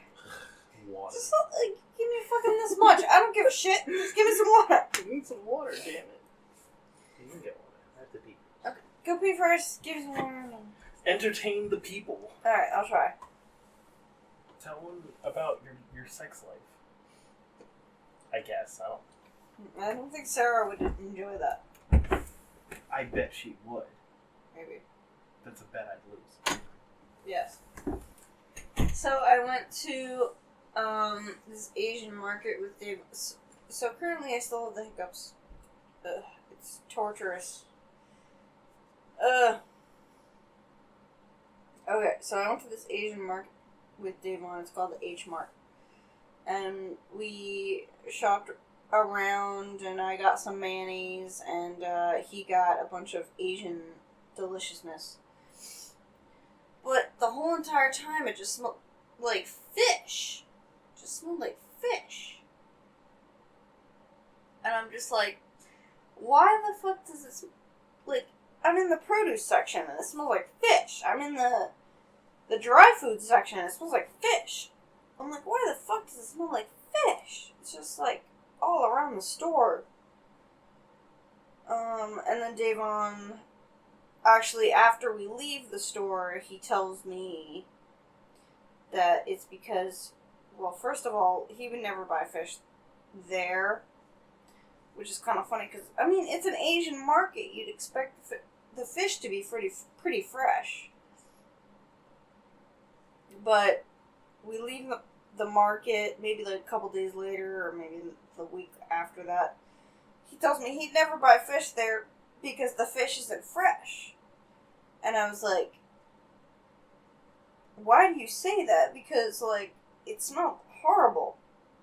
It's like, that's exactly why. If a place smells, like, way too fishy, don't buy fish there. It's not necessarily going to make you sick, but it's not fresh.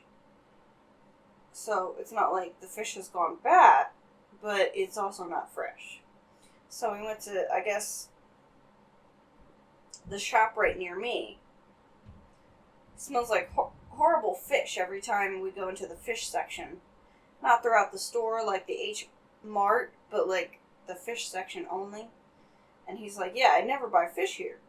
And I'm like, because it's not fresh. And he's like, yeah, it's not fucking fresh. You can smell the fish. And then we went to a whole other shop, right? And the fish section is like the complete opposite. It looks nice, it's neat. And guess what? It doesn't smell like fish. What it smells like is it smells like the ocean. It's a bit different. So, like, let's say you approach an ocean. Do you smell fish when you go to the beach? No. If you did smell fish when you went to the beach, you probably wouldn't go to the beach, right? Because it's like, okay, so there's dying, rotten fish on this beach. You probably wouldn't go there. But when you go to the ocean, obviously, when you go to the beach, it smells like ocean. It smells like, seawater.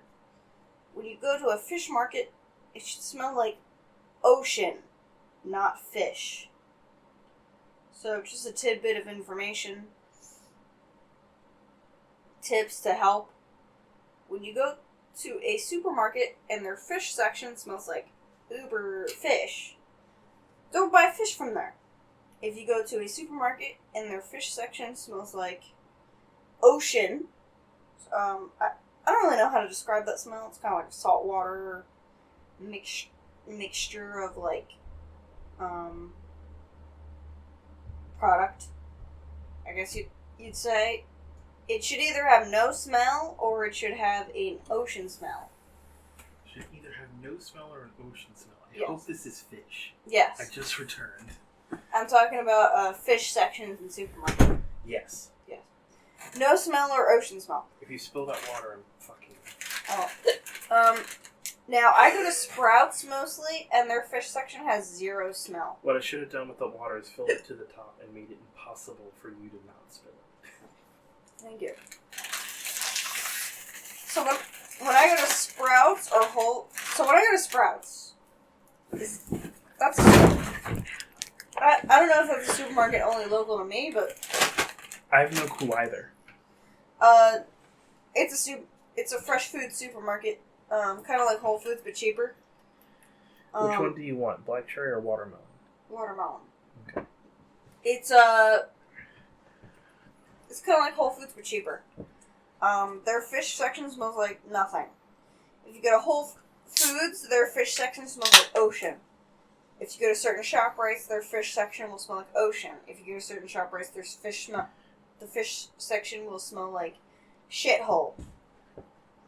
Or fish. You don't want the fish smell. Well, simply either. fish, yes. Yeah. Because that means it's rotting. That means that something's not fresh up in there. Yeah. And now we're not just talking about someone's vagine. Well, I first started talking about H Mart. How it's like an authentic Asian market, but the fish is just not fresh. It's not at all. We went there on a day where it wasn't as bad as it usually is. Mm-hmm. Which, it was bad, It was still pretty bad. It was bad. But the fact that I'm like, oh, it's better today. So that's how I knew they had fresh fish somewhere in there. But it's usually really bad, which is surprising. But they also have live stuff in there. And I would technically be more inclined to get the live stuff than anything else. They had a giant king crab open there. They had a couple, yeah. Now, it was my first time being in this H Mart, and that was the strongest fish smell I've ever smelled inside of a supermarket. You're in the produce section and you smell fish. You're in the dry food section and you smell fish. Mm-hmm. Like, that shouldn't be happening in a supermarket. No, it's real bad. Now, if you're telling me that that's a good day, Oh, it was a good day. that's bad. Because it's usually permeated throughout the whole place. But when Exactly. but it didn't get way worse when I was near, like, the more fish section. It's usually way worse than that. If we go again, we'll probably go again one day. Because everything else there I'd like to. Yeah. Everything else in there I like buying. Yeah. I just don't buy fish from there. Right. It goes real bad. Which is unfortunate, because they have probably very odd types of fish there. Oh yeah, if you do buy fish from there, get it frozen, or get it, like, pre-packaged or whatever. But I will suggest mainly frozen. No, I was telling them, yeah, you probably won't get sick from this type of fish, but it won't be as fresh. But what do you have from H Mart? Yeah. No. H Mart will make you sick. Oh, yeah? That's how bad that smell is. Okay. By comparison to other places for me. Because our ShopRite on 70 has had, like, a pretty bad fish smell. And that's usually when you just avoid getting fish from there. Right. H Mart has had that something has been rotting for way too long smell. And should have been thrown out, but wasn't.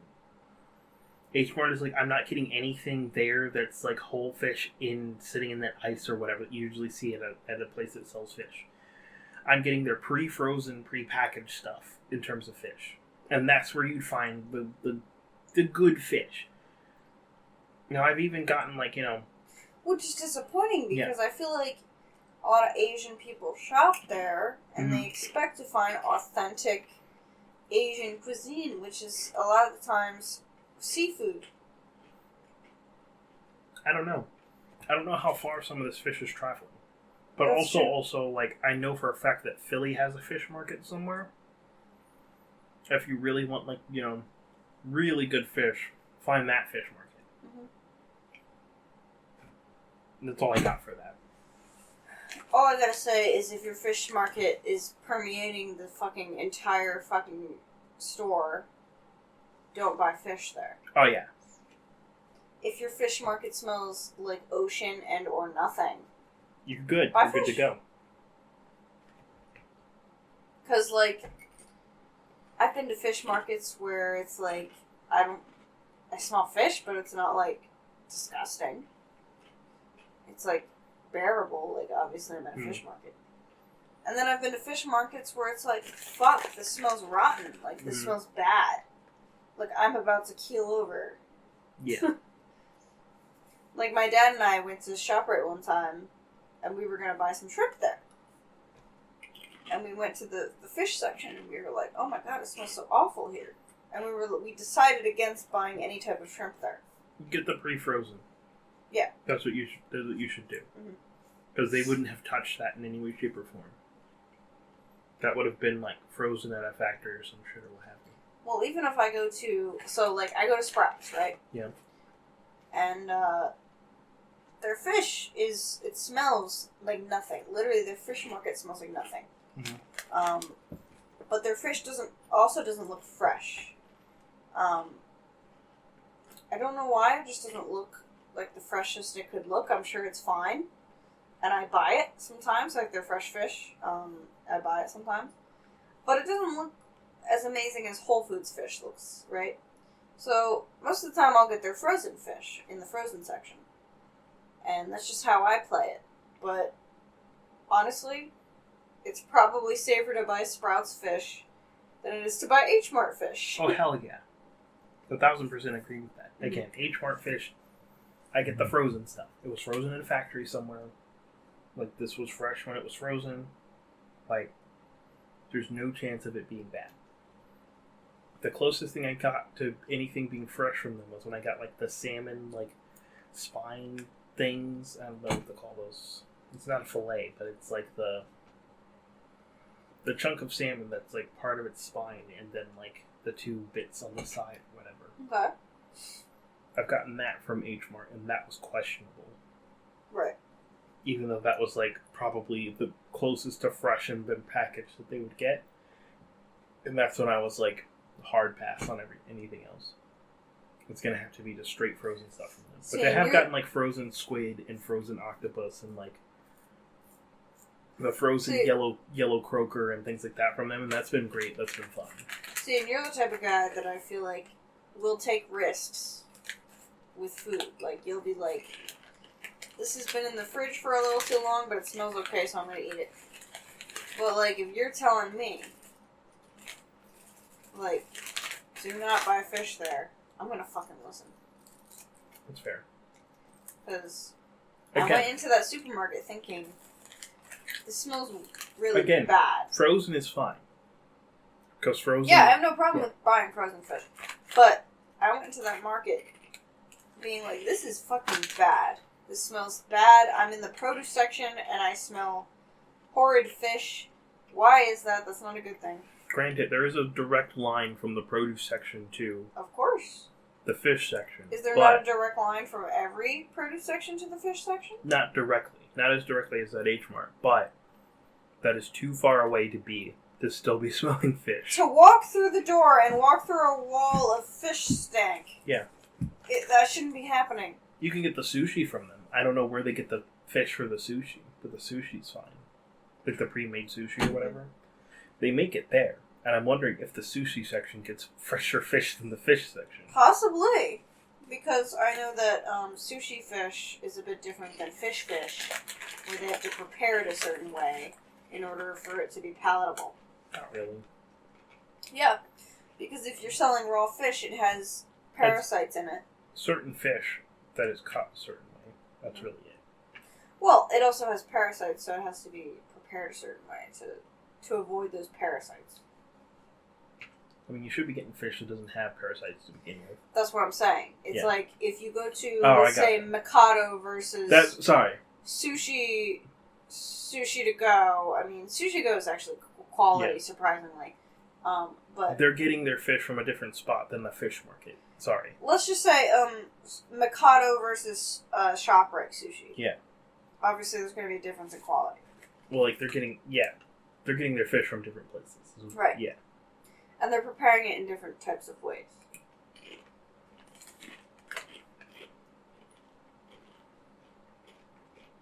The preparation side, once it gets there. Well, the thing is, it's like gas station sushi, and I think supermarket sushi, which is like the most questionable sushi. I have no clue where gas station sushi gets its sushi. I don't know. Because no one in that gas station is making those rolls, you know? But, like, and then ShopRite sushi, I'm like... I mean, yes, it's prepared there, but where are they getting the fucking fish? I mean, I don't know. Not the gas station. That's my confusion with the gas station. The thing is, I've eaten ShopRite sushi... I have too. Thousands of times. It doesn't taste great, but it's just kind of like, you want to cheaply get that sushi It's not the worst. I've also eaten ShopRite sushi, like, a couple days after buying it, which is not smart. Mm-mm. And it still tasted great. It's still fine. The rice is just a bit stale. It still tasted like ShopRite sushi. Yeah. The rice is just a bit stale. The fish tastes fine. The rice is just a bit stale. You know, because that sticky rice, it gets hard after a while. That's the only complaint. There is a flavor difference, though, between ShopRite sushi, Sushi to Go, and Mikado's. Oh, hell yeah. Big. Like, I have no problem going to a quality sushi place and getting, like, peppered tuna. And just eating that purely. But if I go to, like, fucking another place with peppered tuna and it tastes like fucking metal, I'm like, whoop. Like, I know every fish has a little bit of metal in it or, like, mercury or whatever. But, I mean, there's just certain times where it's like, wow, this is disgusting. And wow, this is delicious. What do you think of Sarah's birthday sushi? I want to say I just need to know. it wasn't bad. Okay. I just need to know whether or not to 86 that place. Is that O-Sushi? I think it was O-Sushi. It wasn't the best sushi I've ever had, but it wasn't the worst sushi. What did you think? Definitely not the best. I was disappointed that we weren't going to Sushi Kingdom because I could have paid less for us to have more sushi of the same quality. Of course. We'll do that next time. Or not tomorrow, because tomorrow we decided on Yard House because we want like meats. But next time we want sushi, we'll do Sushi Kingdom next time. Definitely. Sushi is a feeling. I don't think people understand. Yes. Now, I'm definitely not feeling sushi this week, especially eating like all of my like barbecue leftovers from Easter that I made. Mm-hmm. I've been like very much on meat. Even today when I was like, I don't want leftovers for dinner, but I do want Five Guys burger. Now, Burger. I gotta say. Yeah.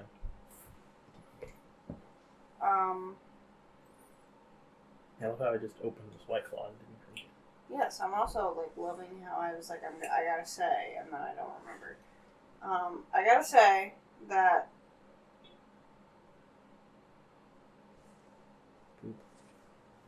You okay? What's happening over Okay, so we go to this sushi place near her. there? Okay. Fucking amazing. What's it Every called? time we get sushi, it's out of this world.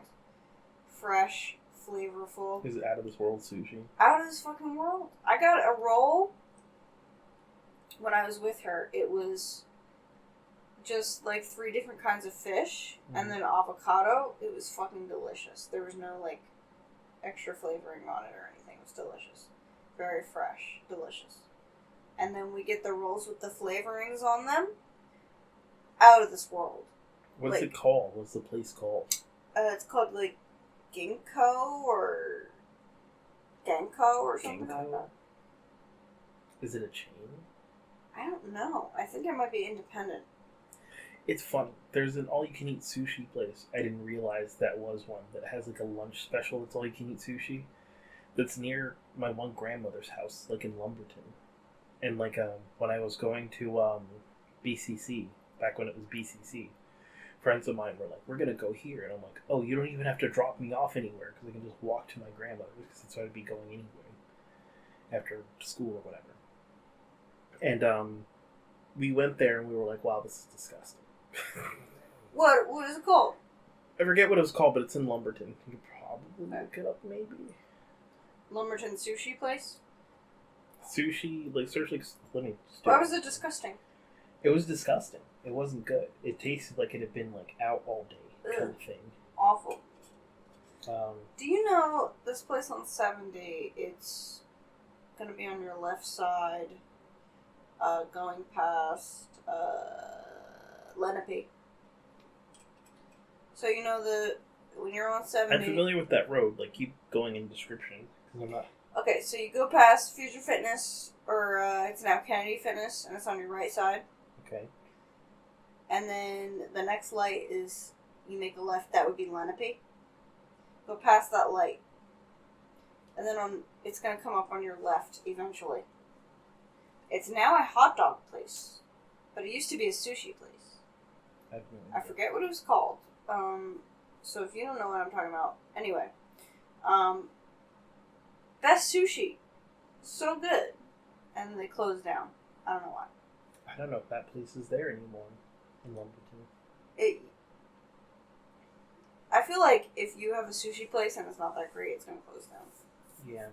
The sushi place we went to, it might not have been that amazing as we thought it was when we were young, but, like, it tasted amazing to us at the time.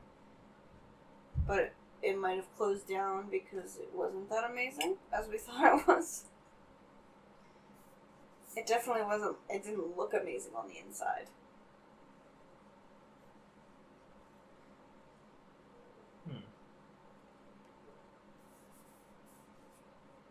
I've been to a lot of questionable sushi places.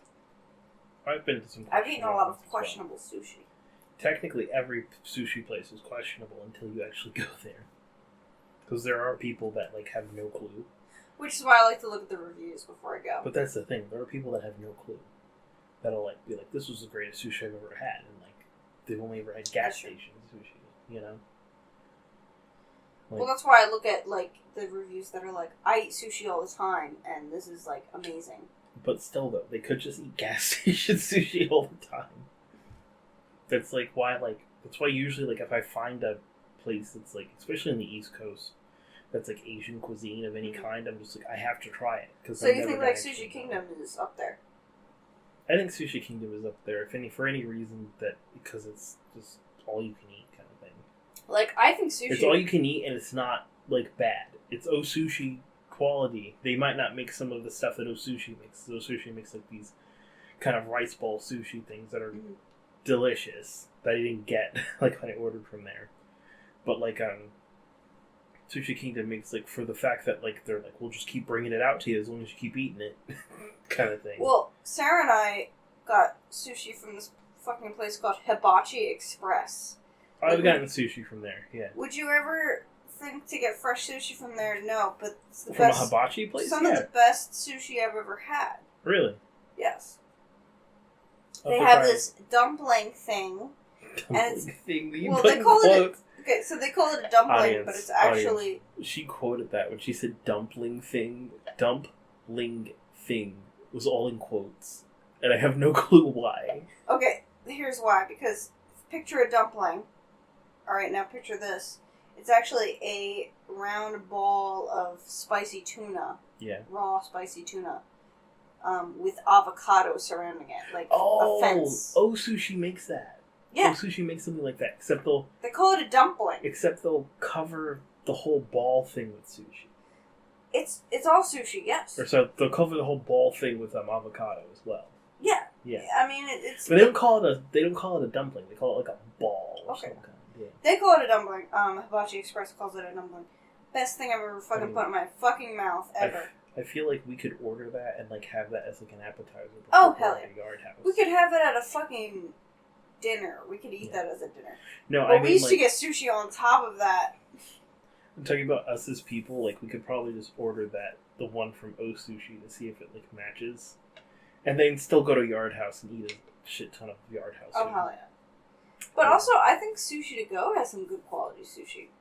It does. Like I mean, it has nothing to do with the name. no, like It's everything to do with. because I think it's because we've had bad sushi Yeah. before, and like the place we're just lucky that the places around us don't necessarily have bad sushi. It's odd. Like Marlton, New Jersey has good sushi. Like Well, there's it's a lot weird. of Korean people that There's live a here. lot of good sushi places. Mikado is. Well, like, one of the best. that was the surprising thing about like this section of New Jersey is that we have also like so many like good like Asian food places. Because me and my mom being from California, like Mexican food and Asian food was like you could get it like made from someone that was just from there, Right. kind of thing. Mexican food here, I would disagree not so much. No, the no. only authentic is What like I'm- Mexican food factory. I'm saying is being from California, Mexican food and Asian food, or like the foreign foods that you get like top tier quality. Right, Because there's usually people from there you I get. understand. Yeah. We were surprised that New Jersey has like good Asian food, especially since Pennsylvania really the only quote unquote Asian food that you're getting is like Panda Express, and it's disgusting. Exactly. Yeah. I would say yes to Asian food. We got some amazing In Asian Marlton, food here. fuck yeah. Mexican food. Not No. so much, unfortunately. I would say Philadelphia's got Asian food. I'm sorry. I would say They do, Philadelphia Philadelphia food, does have Asian food up the ass. Sure. Yeah. but Philadelphia food also has. Sorry, Philadelphia also has Mexican food on lock. They get some good Mexican food. They do, yes. Marlton, not so much. No. They got the Mexican food factory, and like that's about it. And that's meh. And that's like questionable. Yeah. It's like, the worst thing you can do with Hispanic food is be bland, and that's what the Mexican food factory is. It's just the least bland of the bland. And then my friend keeps going, like, oh, like I went to Chipotle, and I'm like, that's not something to announce to me. No. That's not something to announce whose abuela would make tamales on the weekend. It's not Well, a the thing funny that I thing give a is- shit about. Well, the funny thing is, my parents and I, we have a favorite Mexican food place, Mm. but it's about 30 minutes out of the way. What is it? I forget what it's called, Well, and I forget where it is. I'll ask, and It's I'll dead. text you. But we should all go together one day. It's sure. or just you and me. I don't care.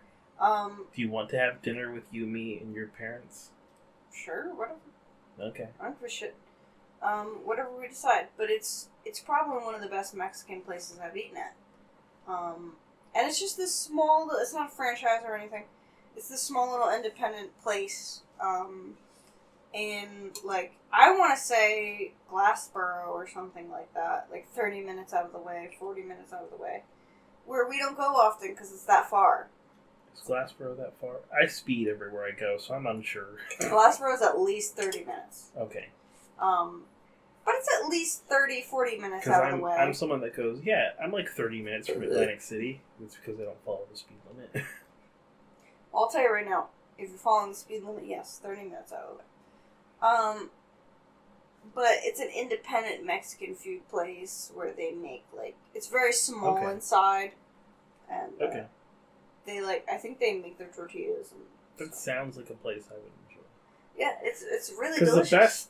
The best tacos I've had, tacos, burritos, whatever, from Del Taco. And I don't think there's one near here. But Del Taco's the one where I'm like, okay, they understand somewhat. People that I know around here, unfortunately, even my brother, they fall for Taco Bell. Ooh.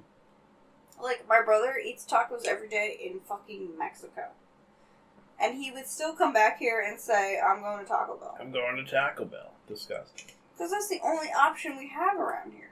But it's not a real option. That's the thing, though. Like, you could be like, oh, well, there's Chipotle. That's not But a if real you option. want, like, a taste of Mexican, like... I just make it myself. That's the thing. Well, that's the other thing, I guess. Like, I cook food, and I'm very much in, like, the I'll make it myself kind of... I'm like Thanos at the end of whatever fucking movie when he goes, fine, I'll do it myself. Like, yeah. That's how I feel about food. That's how I feel Well, about my brother food. used to make us Mexican almost every night, actually. He's Which obsessed I actually with kind of Mexican. miss. So you miss something about your brother? I only miss his cooking. Do you want me to cook you Mexican food? Sure. Okay. Will you actually show up? Yes.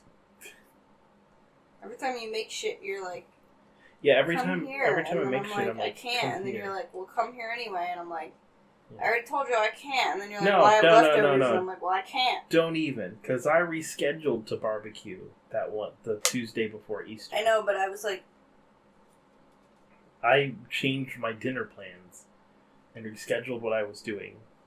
And we still didn't. I know, and I appreciate that. And I fucked up, and I That's why fucked up with the shoot. That's why I ask, will you show? Well, we'll do. I'm still gonna cook food. Honestly, I was thinking about Here's more... the When I said barbecue, I was here's like the- thinking more into the summer. Here's the thing. The reason why I don't really care is because we plan on moving in together, and I'm gonna cook food for her anyhow. Yeah. So it's not like it's gonna be a thing that she's gonna be sick of eventually, because we're not trying to spend money eating out all the time anyhow. And I don't mind cooking. And when I cook, I usually like to cook for other people. And at the very least, makes me cook. If it's like, oh, you're doing dinner on your own tonight, well, I'm not gonna cook then. It's too much effort for just me. So then I just order something or whatever. I'm excited for like summer barbecues.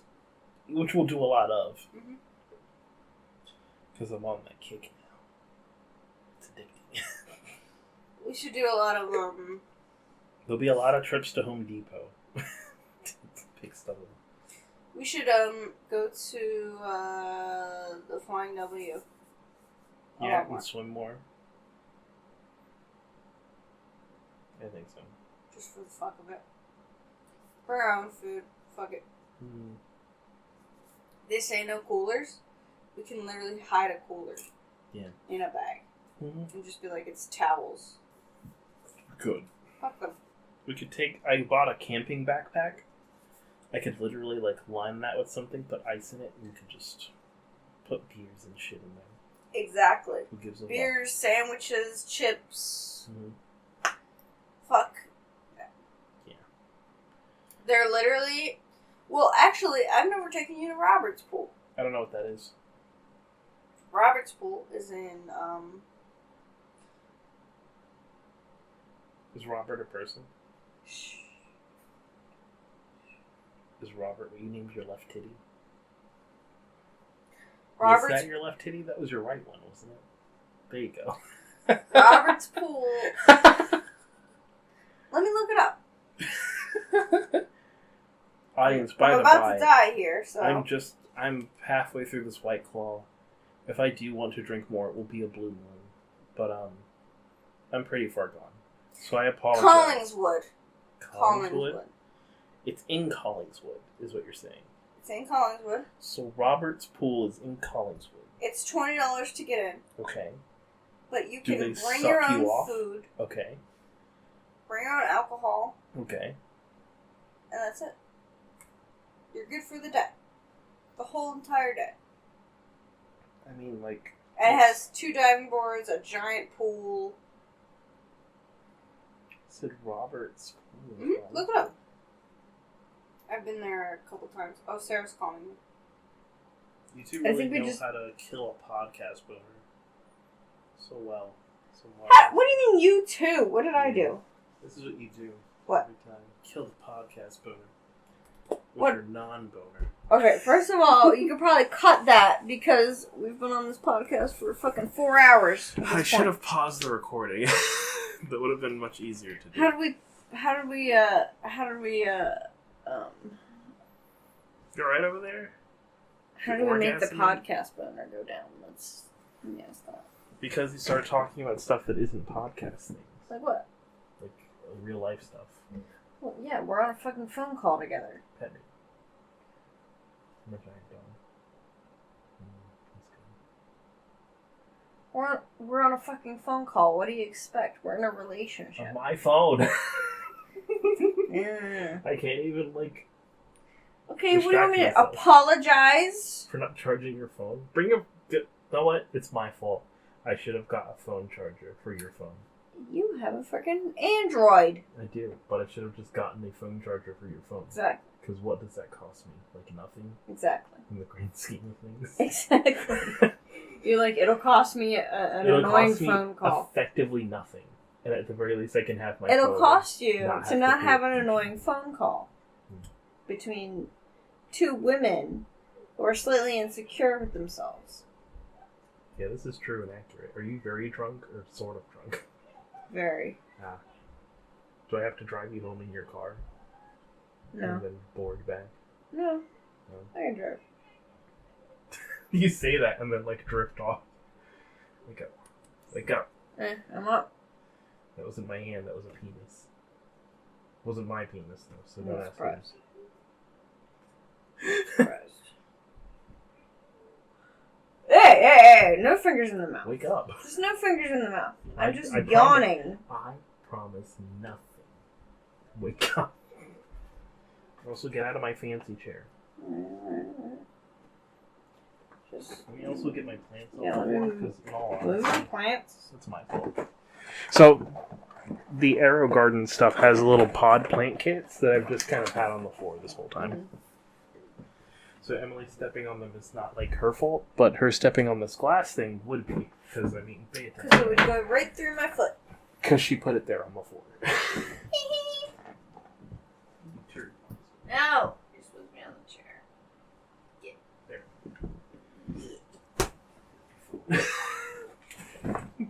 That's better. I'm only halfway down this, but I think that's time. The natural balance has been restored. I think it's time God damn it. that I go. That I leave. For fuck's sake. But I will see you tomorrow at the steakhouse. This is true. We'll be at Yard House tomorrow. What I'll probably do immediately after this, because I won't do it later, is cut out the whole Sarah conversation because it went on too long. Because you said it was a podcast boner killer. Because it went on for too long. We can't really hear Sarah through it anyhow. That's true. And no one knows Cut that out. no one knows what we're saying because we're responding to Sarah in our normal nonsense fashion. Right. So there's no way to decipher what the fuck we're even talking about. It's just not enjoyable. You're not No. going to enjoy it. You will hear this, though. But yeah, the immediate aftermath of Emily leaving is me cutting out the Sarah conversation. Not Which, no because offense Sarah to Sarah. is Because if Sarah was if physically... Sarah was here, if we'd Sarah keep was it. physically here, it'd stay in. But it's in the last one because I was too lazy, because I was too tired after fixing the audio and figuring out how to animate shit to cut it out. So it'll be there, and I apologize for that because I'm not entirely sure. I don't remember what that sounds like. But I'll cut it out of this one. Alright, well, Which should possibly bring us down to 3 hours, and not 4. I don't think so. But yes, that's Rainbow Rambles. I lost track of time. We're at 4 hours and 22 minutes, so I got it. Fucking But, Christ. no. Hey, we're 10 minutes shorter than last time. Hey! I know that because I had to stare at that for a while. How do people have podcasts for only an hour? I don't know. They must have more restraint. I know people that have podcasts that are 2 hours long, but it's the podcast off topic, which is kind of the same format as we do, where we drink and we talk. But at the very least, they stop. But I also think because they have, like, a production thing, and they have other people to tell them. There's, shut like, the people fuck that up. are like, shut the fuck up. Yeah, that are like, you're done. We're cutting your mics. Do the outro. And get out of the fucking building. Go home. Yeah. Go home. But, you know, we don't want to go home. Never. I am home. I don't even want to My go home. parents are annoying. Yeah. Just kidding, it's not that bad. Oh, please. We talked about it earlier. We had a full-blown conversation about how irritating that is earlier. I'm like, which car do I want to bring? I have no clue what you said, and you're, like, so sleepy. Don't fall asleep on my bed. I don't want to sleep in this chair. I'm like, which car do I want to bring here? Which car do you want to bring here? I have the option. You want to bring your good car. My good car. Yeah. I guess. It's such a short drive that it's like... Who cares? I don't know. Farts! Farts. Alright, We're gonna have to- well, let's close out the Yeah, pod. we're gonna close out. We're gonna chill outside for a bit so Emily wakes the fuck up and, like, de-boozes. Debriefs. Yeah. And we're still gonna be talking about shit, but it's not gonna be recorded. So, we'll see you guys next time. Thanks for listening if you listened this long. Bye. Bye.